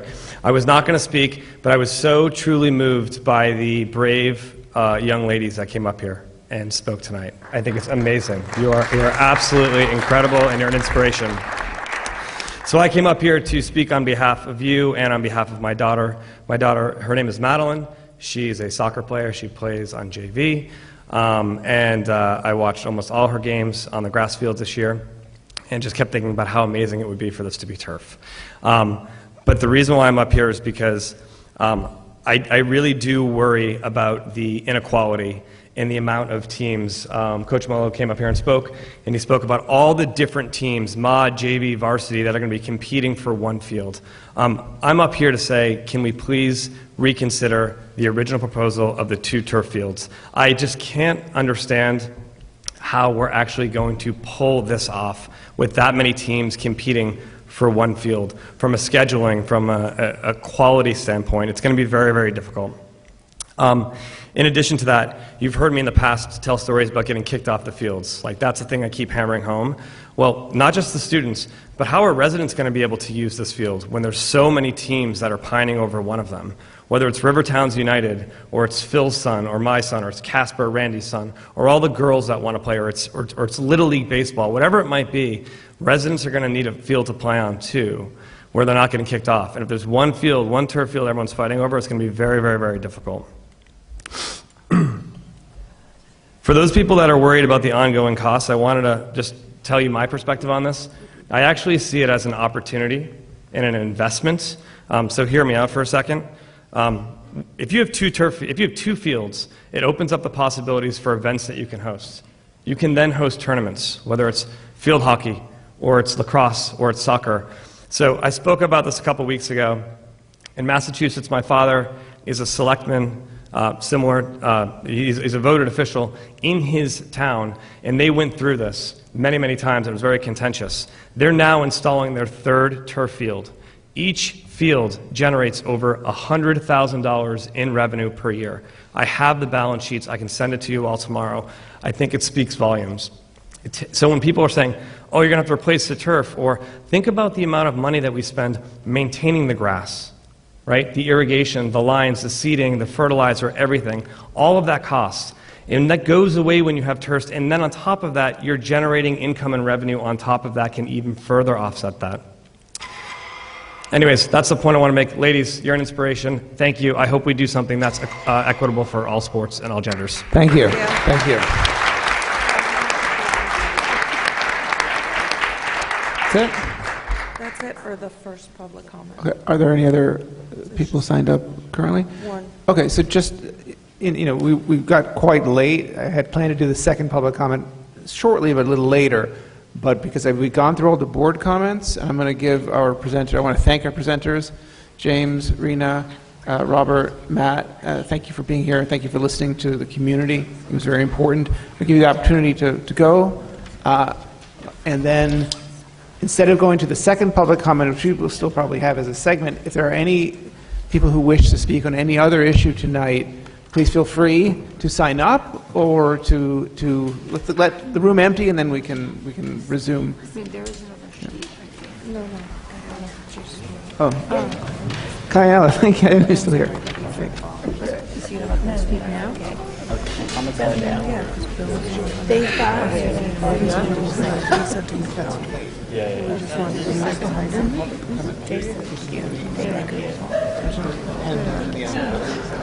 So whoever's here that needs to go, let's do a second public comment. They're probably expecting they were going to have to wait till like, I think so too. By the time we get to the second public comment. Right. Hi. Nice to meet you.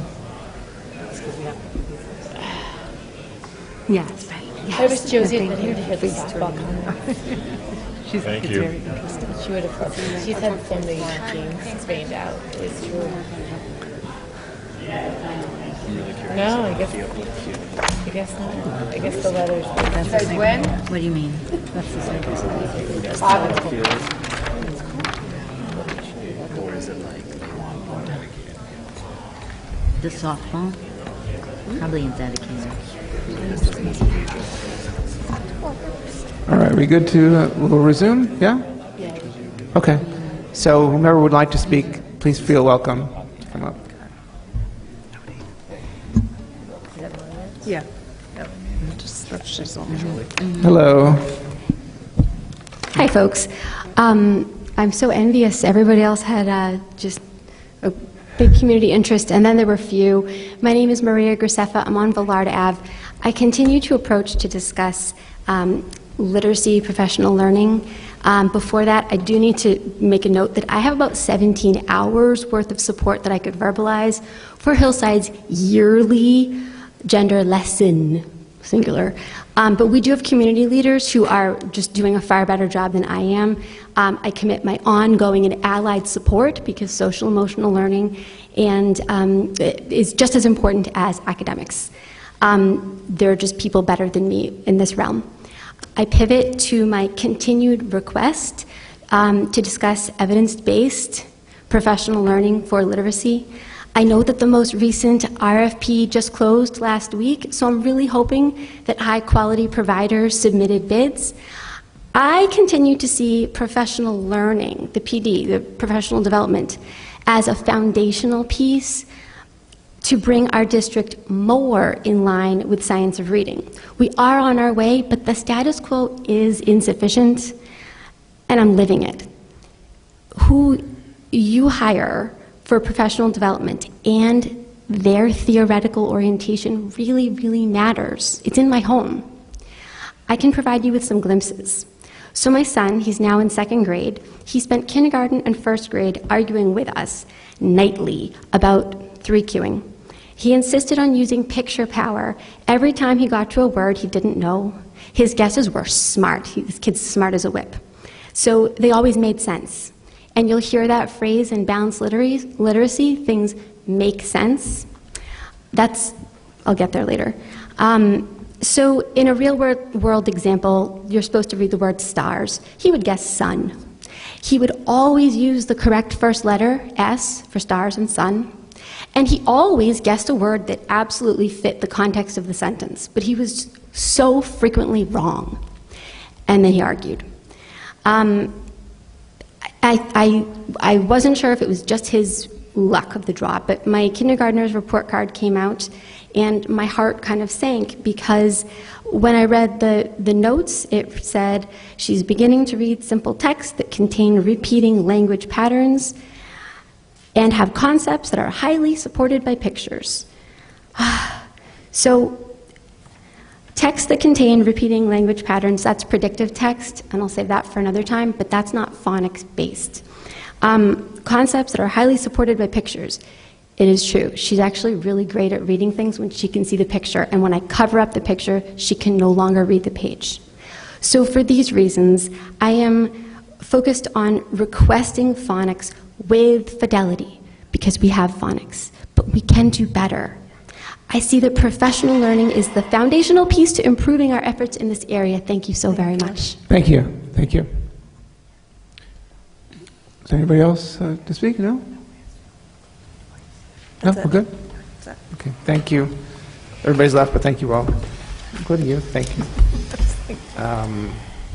Moving on to a report from Dr. McCursey, Superintendent. The plan tonight was just there, posted, not to be repeated. It can be read. Okay. Yeah. Moving on, are there any... Thank you, Kai. See you. Moving on to administrative reports from Dr. Szymanski. Is there anything you wanted to highlight this evening? Or? For me today. Okay. Thank you. We, given the other topics, we plan not just simply to have some in writing or be non-verbal. Yeah, they're posted here, but yeah, thank you. I appreciate that. They're in the public record. Yes. Yeah. Officially, we're hitting the second public comment in case there's anybody who would like to comment again. If not, we're going to move on to business items. So are there any questions or comments regarding business items 1 through 5? Is there a motion to approve business items 1 through 5? So moved. Is there a second? Second. All in favor? Aye. Thank you. Moving on to placement and services for CPSE and CSE. Are there any questions or comments about our placement or services for CPSE or CSE? Is there a motion to approve our placement and services for CPSE and CSE? So moved. Is there a second? Second. All in favor? Aye. Thank you. Moving on to personnel as a consent agenda. Are there any questions or comments regarding our appointments or our amendments? Is there a motion to approve our personnel consent agenda? So moved. Is there a second? Second. All in favor? Aye. Thank you. New business. This is the world language trip to Italy. Anybody want to take us through this, or we're just having eyes on this? Yeah, I mean, the policy is that the superintendent approves this based on, or reviews it and then decides to approve based on recommendations from the high school principal, Andy Clayman, as well as Melissa Szymanski, assistant super for curriculum instruction. So this is a very strong proposal led by a faculty member who's got a proven record of leading excellent trips, both from their educational content and organization. So this is well out there. It's February 2026.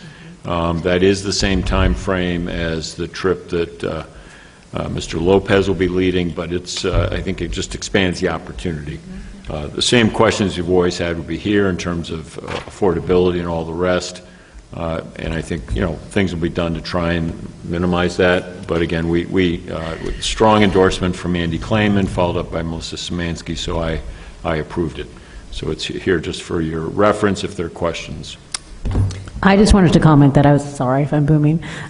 I was just wanted to say that I was gratified to see that they did make a reference to the fact that they contacted the Hastings Youth Council so that if there's an opportunity for students who are in financial need to offset some, there's that opportunity. So I think that that's certainly a topic that the board has revisited on previous occasions. So the fact that that was included in this is makes me feel better, because it's a high price point, and so it's important for us to recognize that. So Yes. every little bit helps.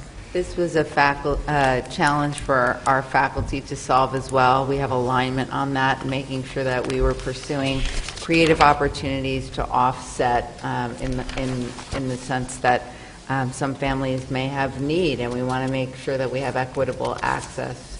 I credit Ellen Driscoll for the creative legwork on this and reaching out to community partners.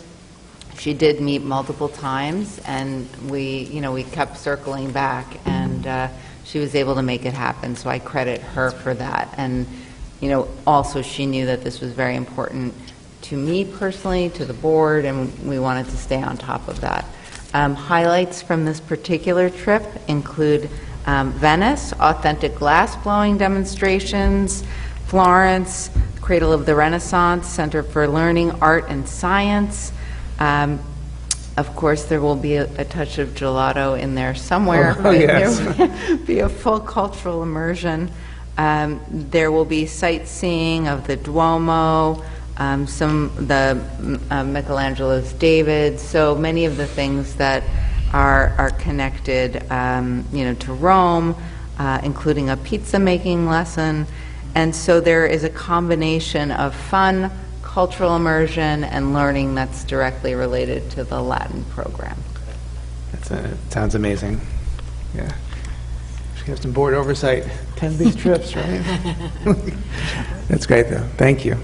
Any questions or comments about the proposed trip? We're not voting on it, but just in case.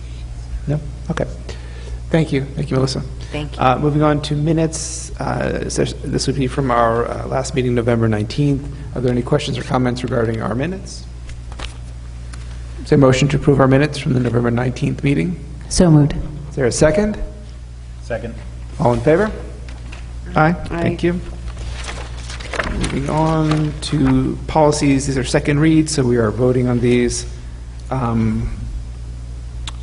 Has anything substantive happened? I guess no, it couldn't have because it's second read. So these are what we saw on the November 19th meeting. Are there any questions or comments or anything worth raising before we vote?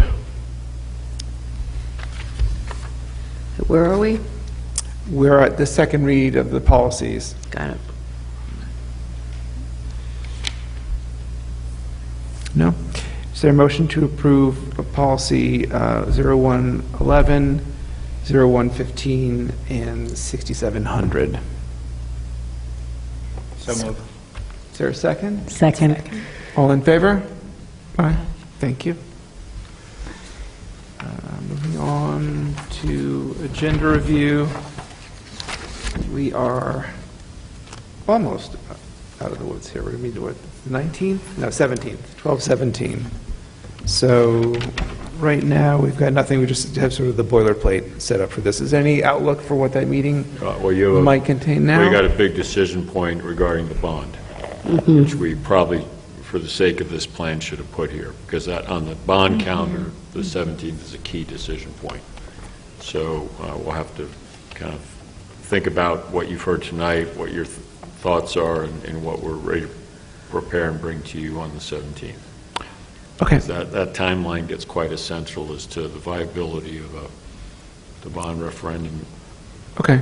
We can talk schedule-wise with the board, see where, also if people want a work session in between. I think that would be a really good idea. That's what I was going to ask you guys later on, so. I'm sorry, that we would might have have an a work... interleaved work session, so it's a public meeting, but it's just really just to hash things out. There's no presentations. Because things are coming at us pretty quick. There's a lot of stuff to digest.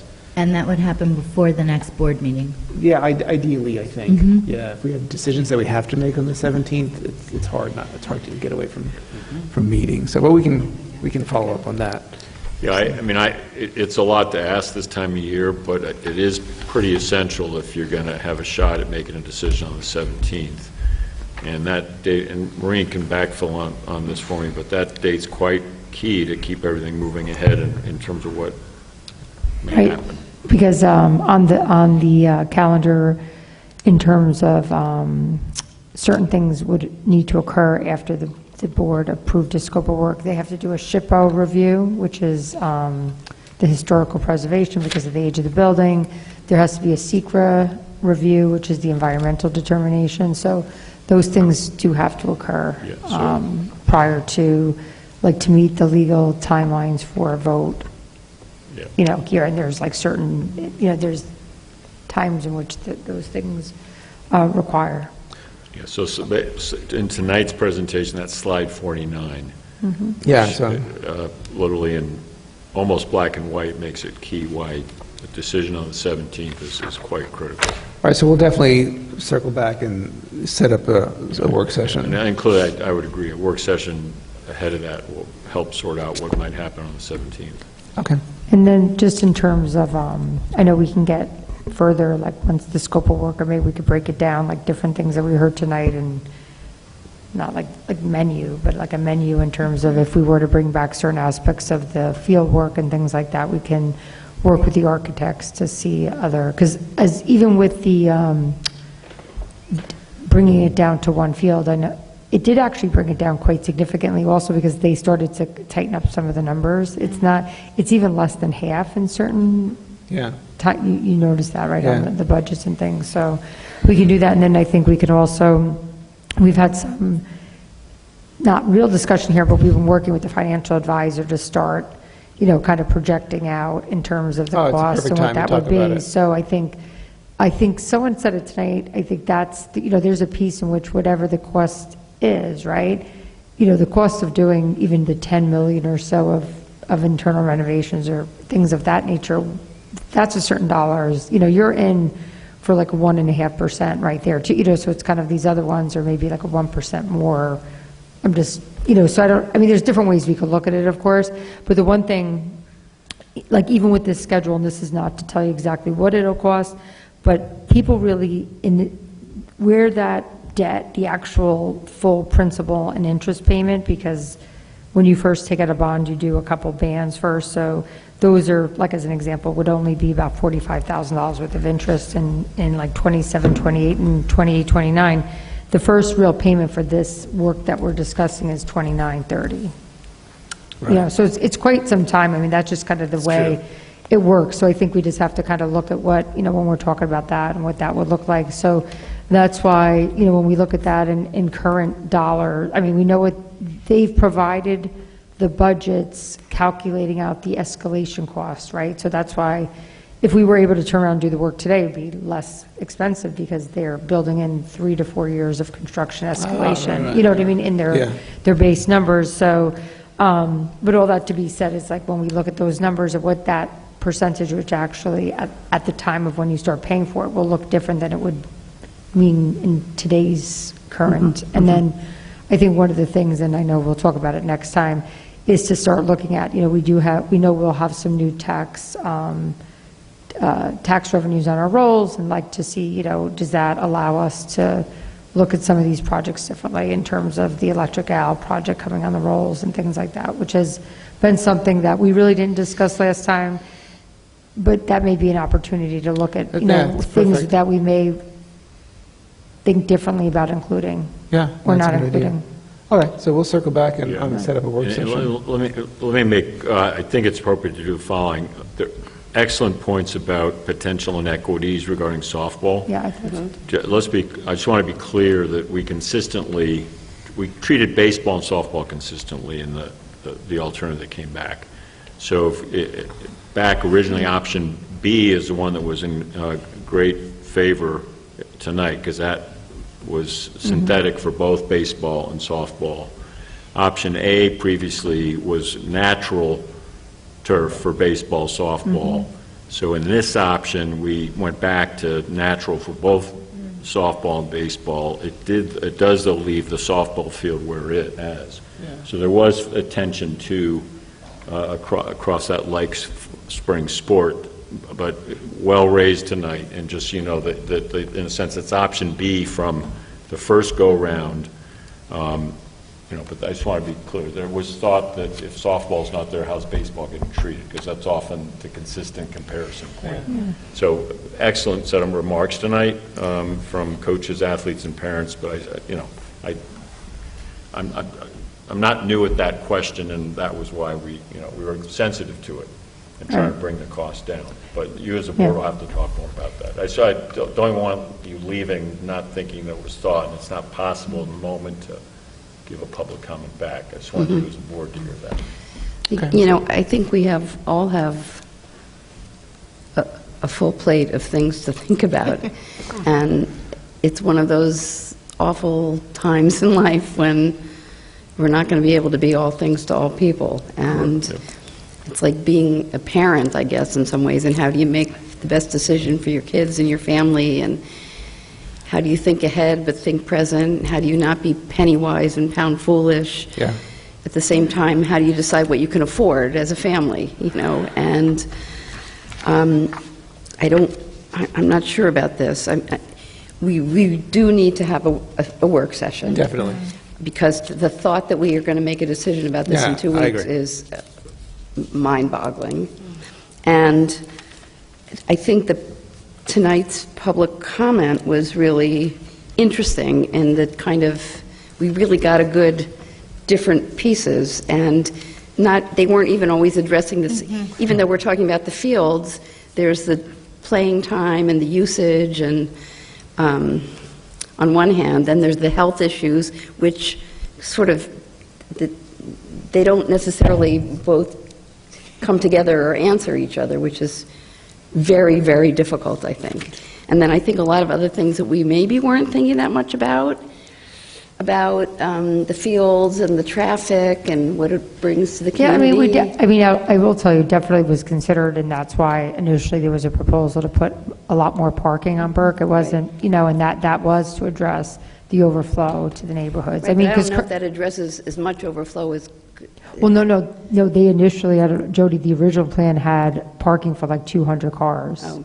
They did originally put it in, and we... But you have to have somebody directing asked them to traffic. scale it Thank back. you to the police department. Well, but they would have made it like so that it actually is like more of a safer, kind of, and actually really from a cost perspective and things of that nature, like. But, even the lighting, I mean, it reminded me of with Reynolds Field when we had the whole plan for lights, and then, and when Jay Heinlein was talking about, and I had thought about that earlier, like, what are the pros and the cons of having lights? And there are pros and cons, but for the people in the neighborhood, it's going to be exactly like it was at Reynolds Field. And I definitely, not that I believe this is the case, but I know the rental lights, they were really more like, because the lights we were initially rented were canceled, and the lights we received were actually more like construction. No, it's like much they weren't brighter. really like fields. Like, so I mean, we have again, to just be able to address I'm not that. saying you wouldn't, and you're going to see it, and it is going to be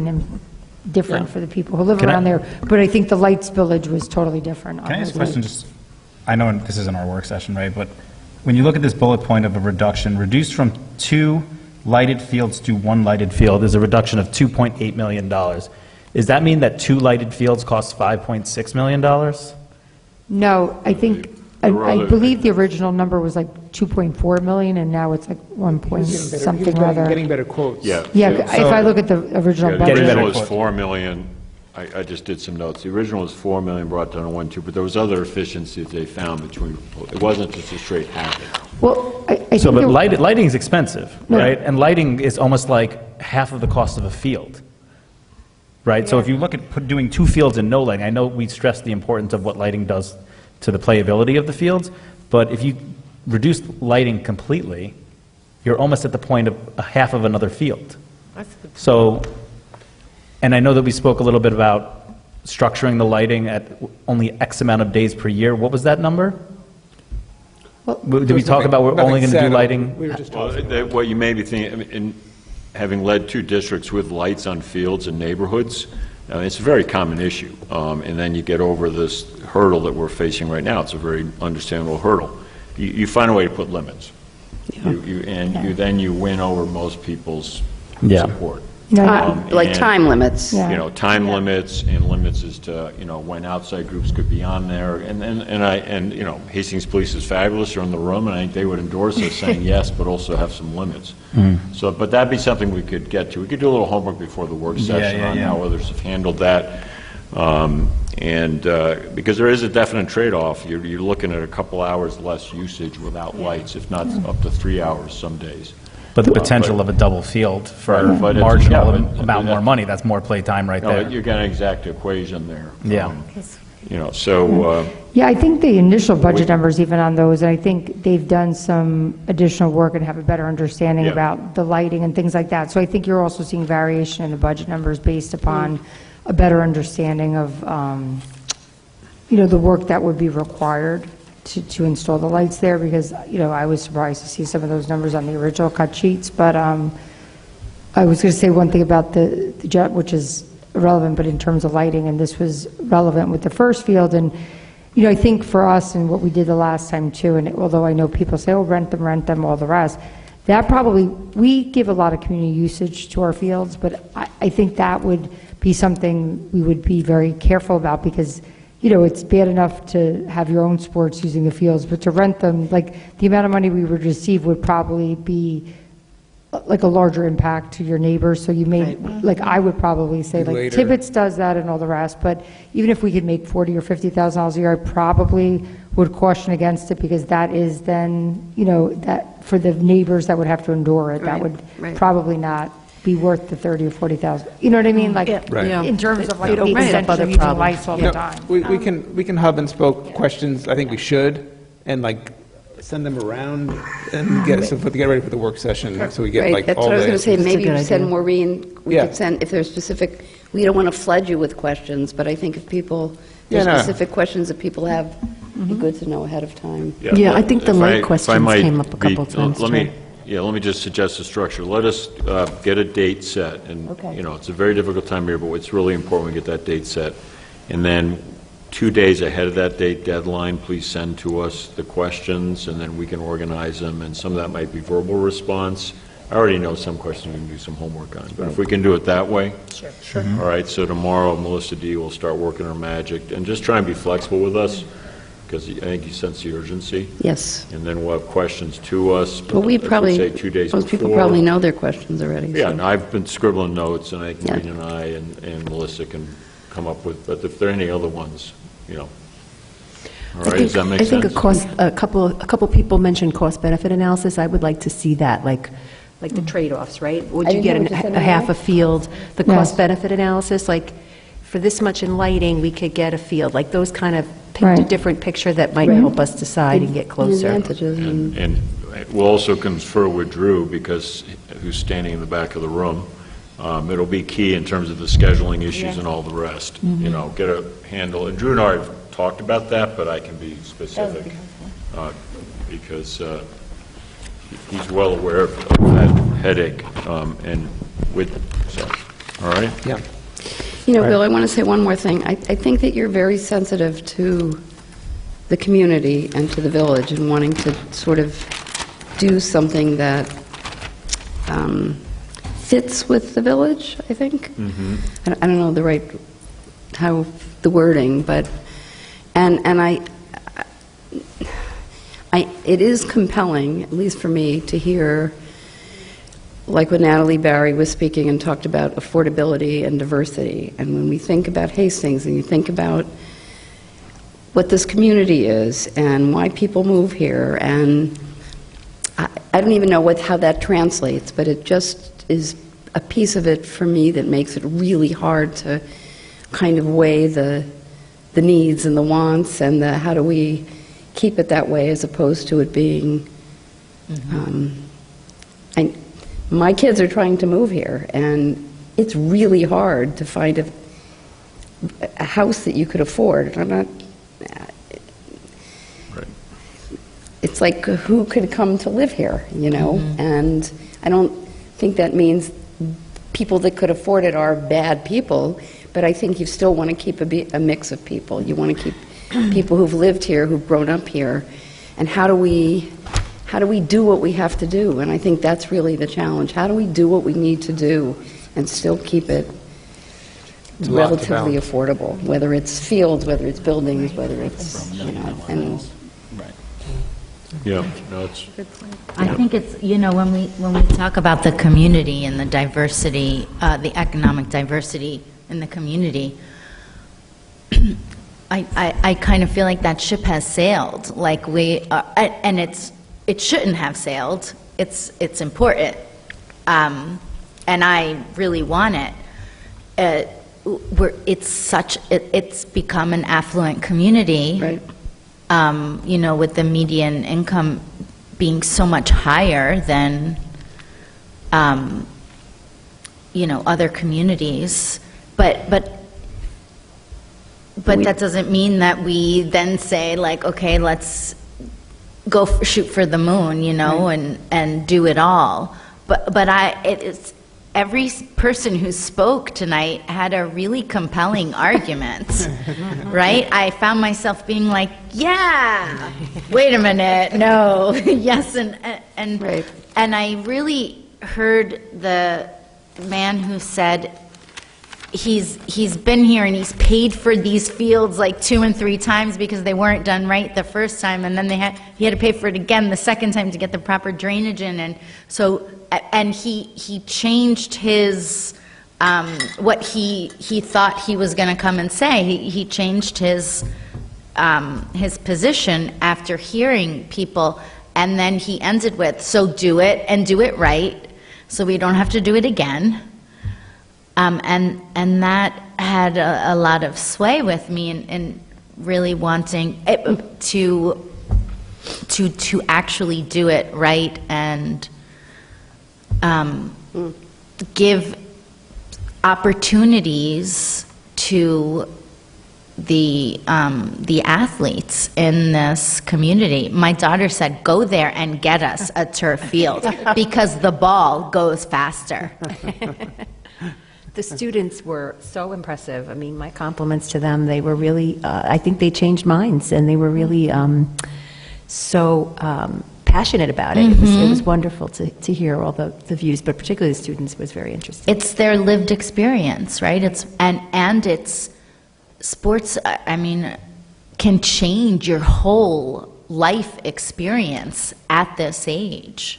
Yeah, absolutely. That's true. Yeah, but it's being on a team, I think. Yes. Yeah. It's not just... Absolutely. That's what I'm saying, the whole experience of it. Yeah. It is interesting, though, because I have a daughter in field hockey and then 2 kids who play soccer. And with that field hockey, all season long, I went to all of her games. Everyone played on turf. And it really is like the ball moves so much faster. Oh, yeah. It really is. They're at a disadvantage in watching them play.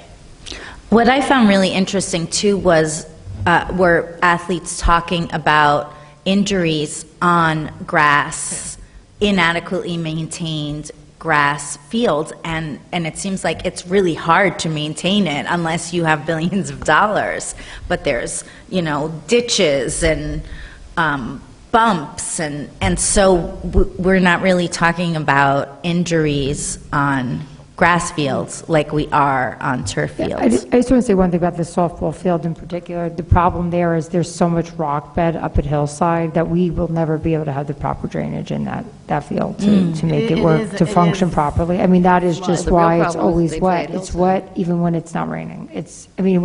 Like days after a rain event, and that's why initially, although that wasn't part of the scope of work, we included it, because that is probably one of the fields that's in the worst condition all of our fields. And it's primarily because of location, because the inability to have drainage there, because it's not, because of what it's built on, quite frankly. So I think that will continuously be a problem. So right now we don't have it included, but there is a piece that whatever we do, we have to think about how that could be included at a later time, if not now. Because it will eventually, for the varsity team to have a field that's actually just even, whether it be grass or turf, it would be better located at Berkeley. That's really important information for us and the community to know when thinking about why that softball field, it's not just isolated, it's not great. Swamp. Yeah. Yeah, I mean, down the necessary people power still, the efforts we put into the fields and the effectiveness of what we get is good. But we've hit a wall on that. Yeah.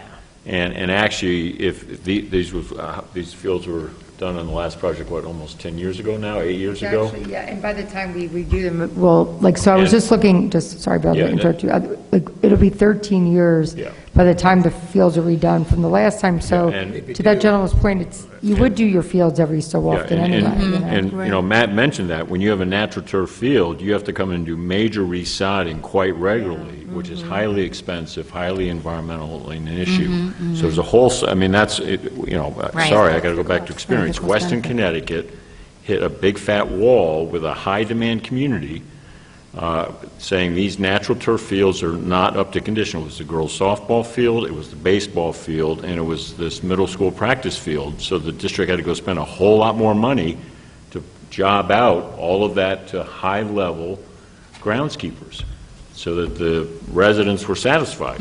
We weren't spending that money on the turf, the artificial turf fields. Right. We just did the upkeep, made sure that they were maintained correctly. We made sure they weren't plowed in the winter, so they wouldn't get sliced up or shoveled. But the effort was around the natural turf field, and that's what I'm seeing emerge here now. And so, as good as our team is, right? So, but we can talk more about this in the work session. I can do some homework on these things and come back to it, if that's helpful. Yeah, definitely. Yeah, we'll feed it in.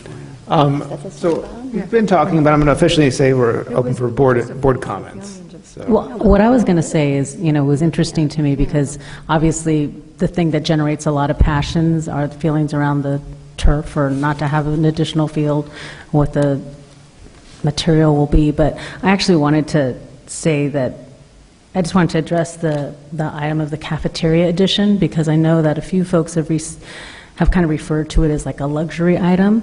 And, I feel like I keep on going back to when PBDW, or I can never say the acronym right, when they make their reference, it always comes back to me that for 50% of the population, we give them 30% of the space.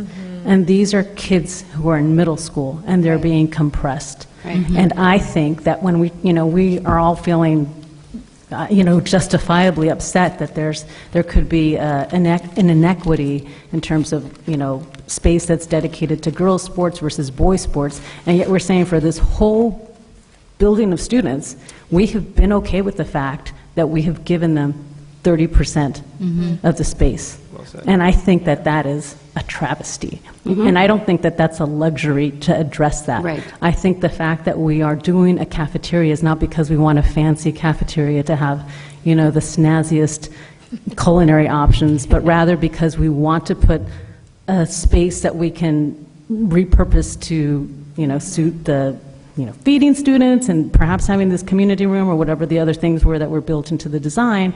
But importantly, that for the current space, which is not suiting its students well, either the high school students or the middle school students, and repurposing that to make it usable classroom space. That to me is not a luxury. I can't speak, maybe with the same amount of passion, with respect to the athletic fields, not because I'm not saying it's important, please don't misconstrue what I'm saying, but I do think that as a center of learning, I really cannot get away from that. That to me is, and I mean, I'm sure people will be critical of that and say it's just been like that forever.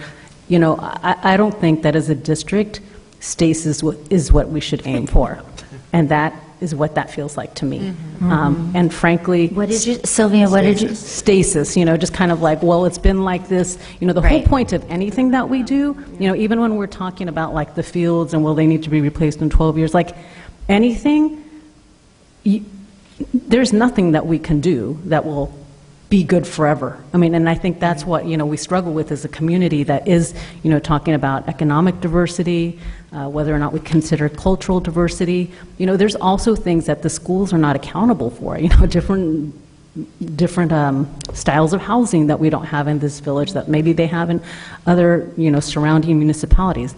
I'm just saying it doesn't all come down to what the schools do, but we do have a mission to fulfill the needs of our students. And I do feel strongly that our middle school students deserve better than what we have been serving up to them, because it's easy and, that is not, I'm not saying that to be insensitive to the economic insecurity that people feel in these times.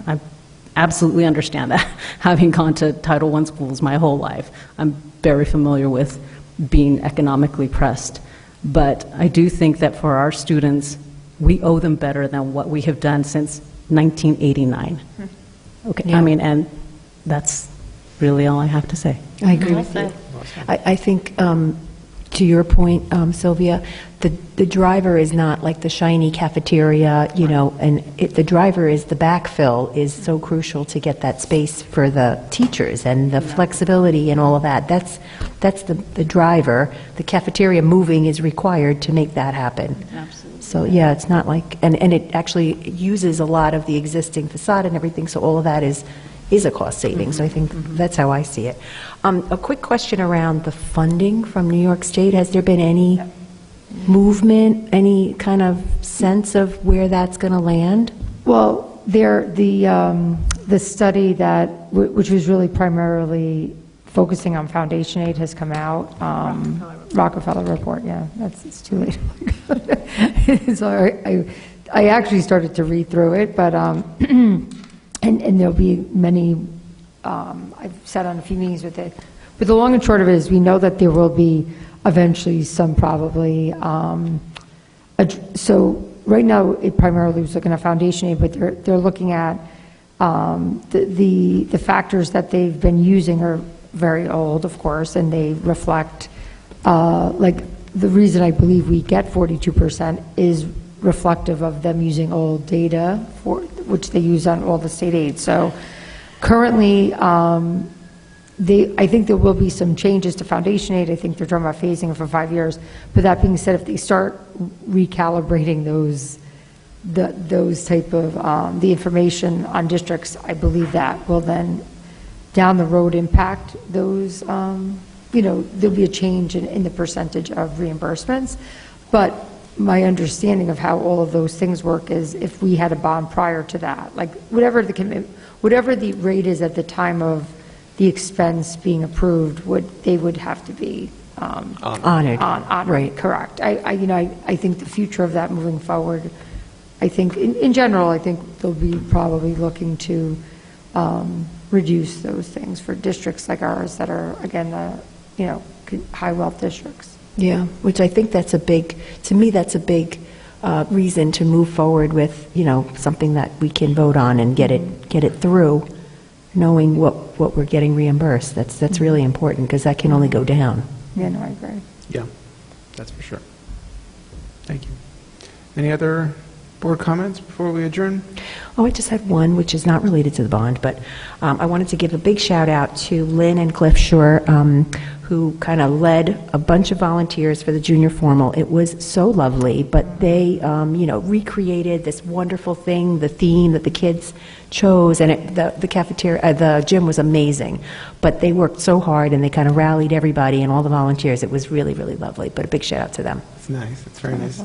Thank you. And I just wanted to mention, I think the next board meeting we have is the day before. It's our senior citizen dinner, December 18th, if you can make it. Dinner and show. Let's do it. Let's do it. Let's do it. So, yeah, so we just, that's something I know sometimes the board members like to attend. Yeah, totally. It's fun. It really is. All right, thank you. Is there a motion to adjourn our meeting? So moved. Is there a second? Second. All in favor? Aye. So, thank you.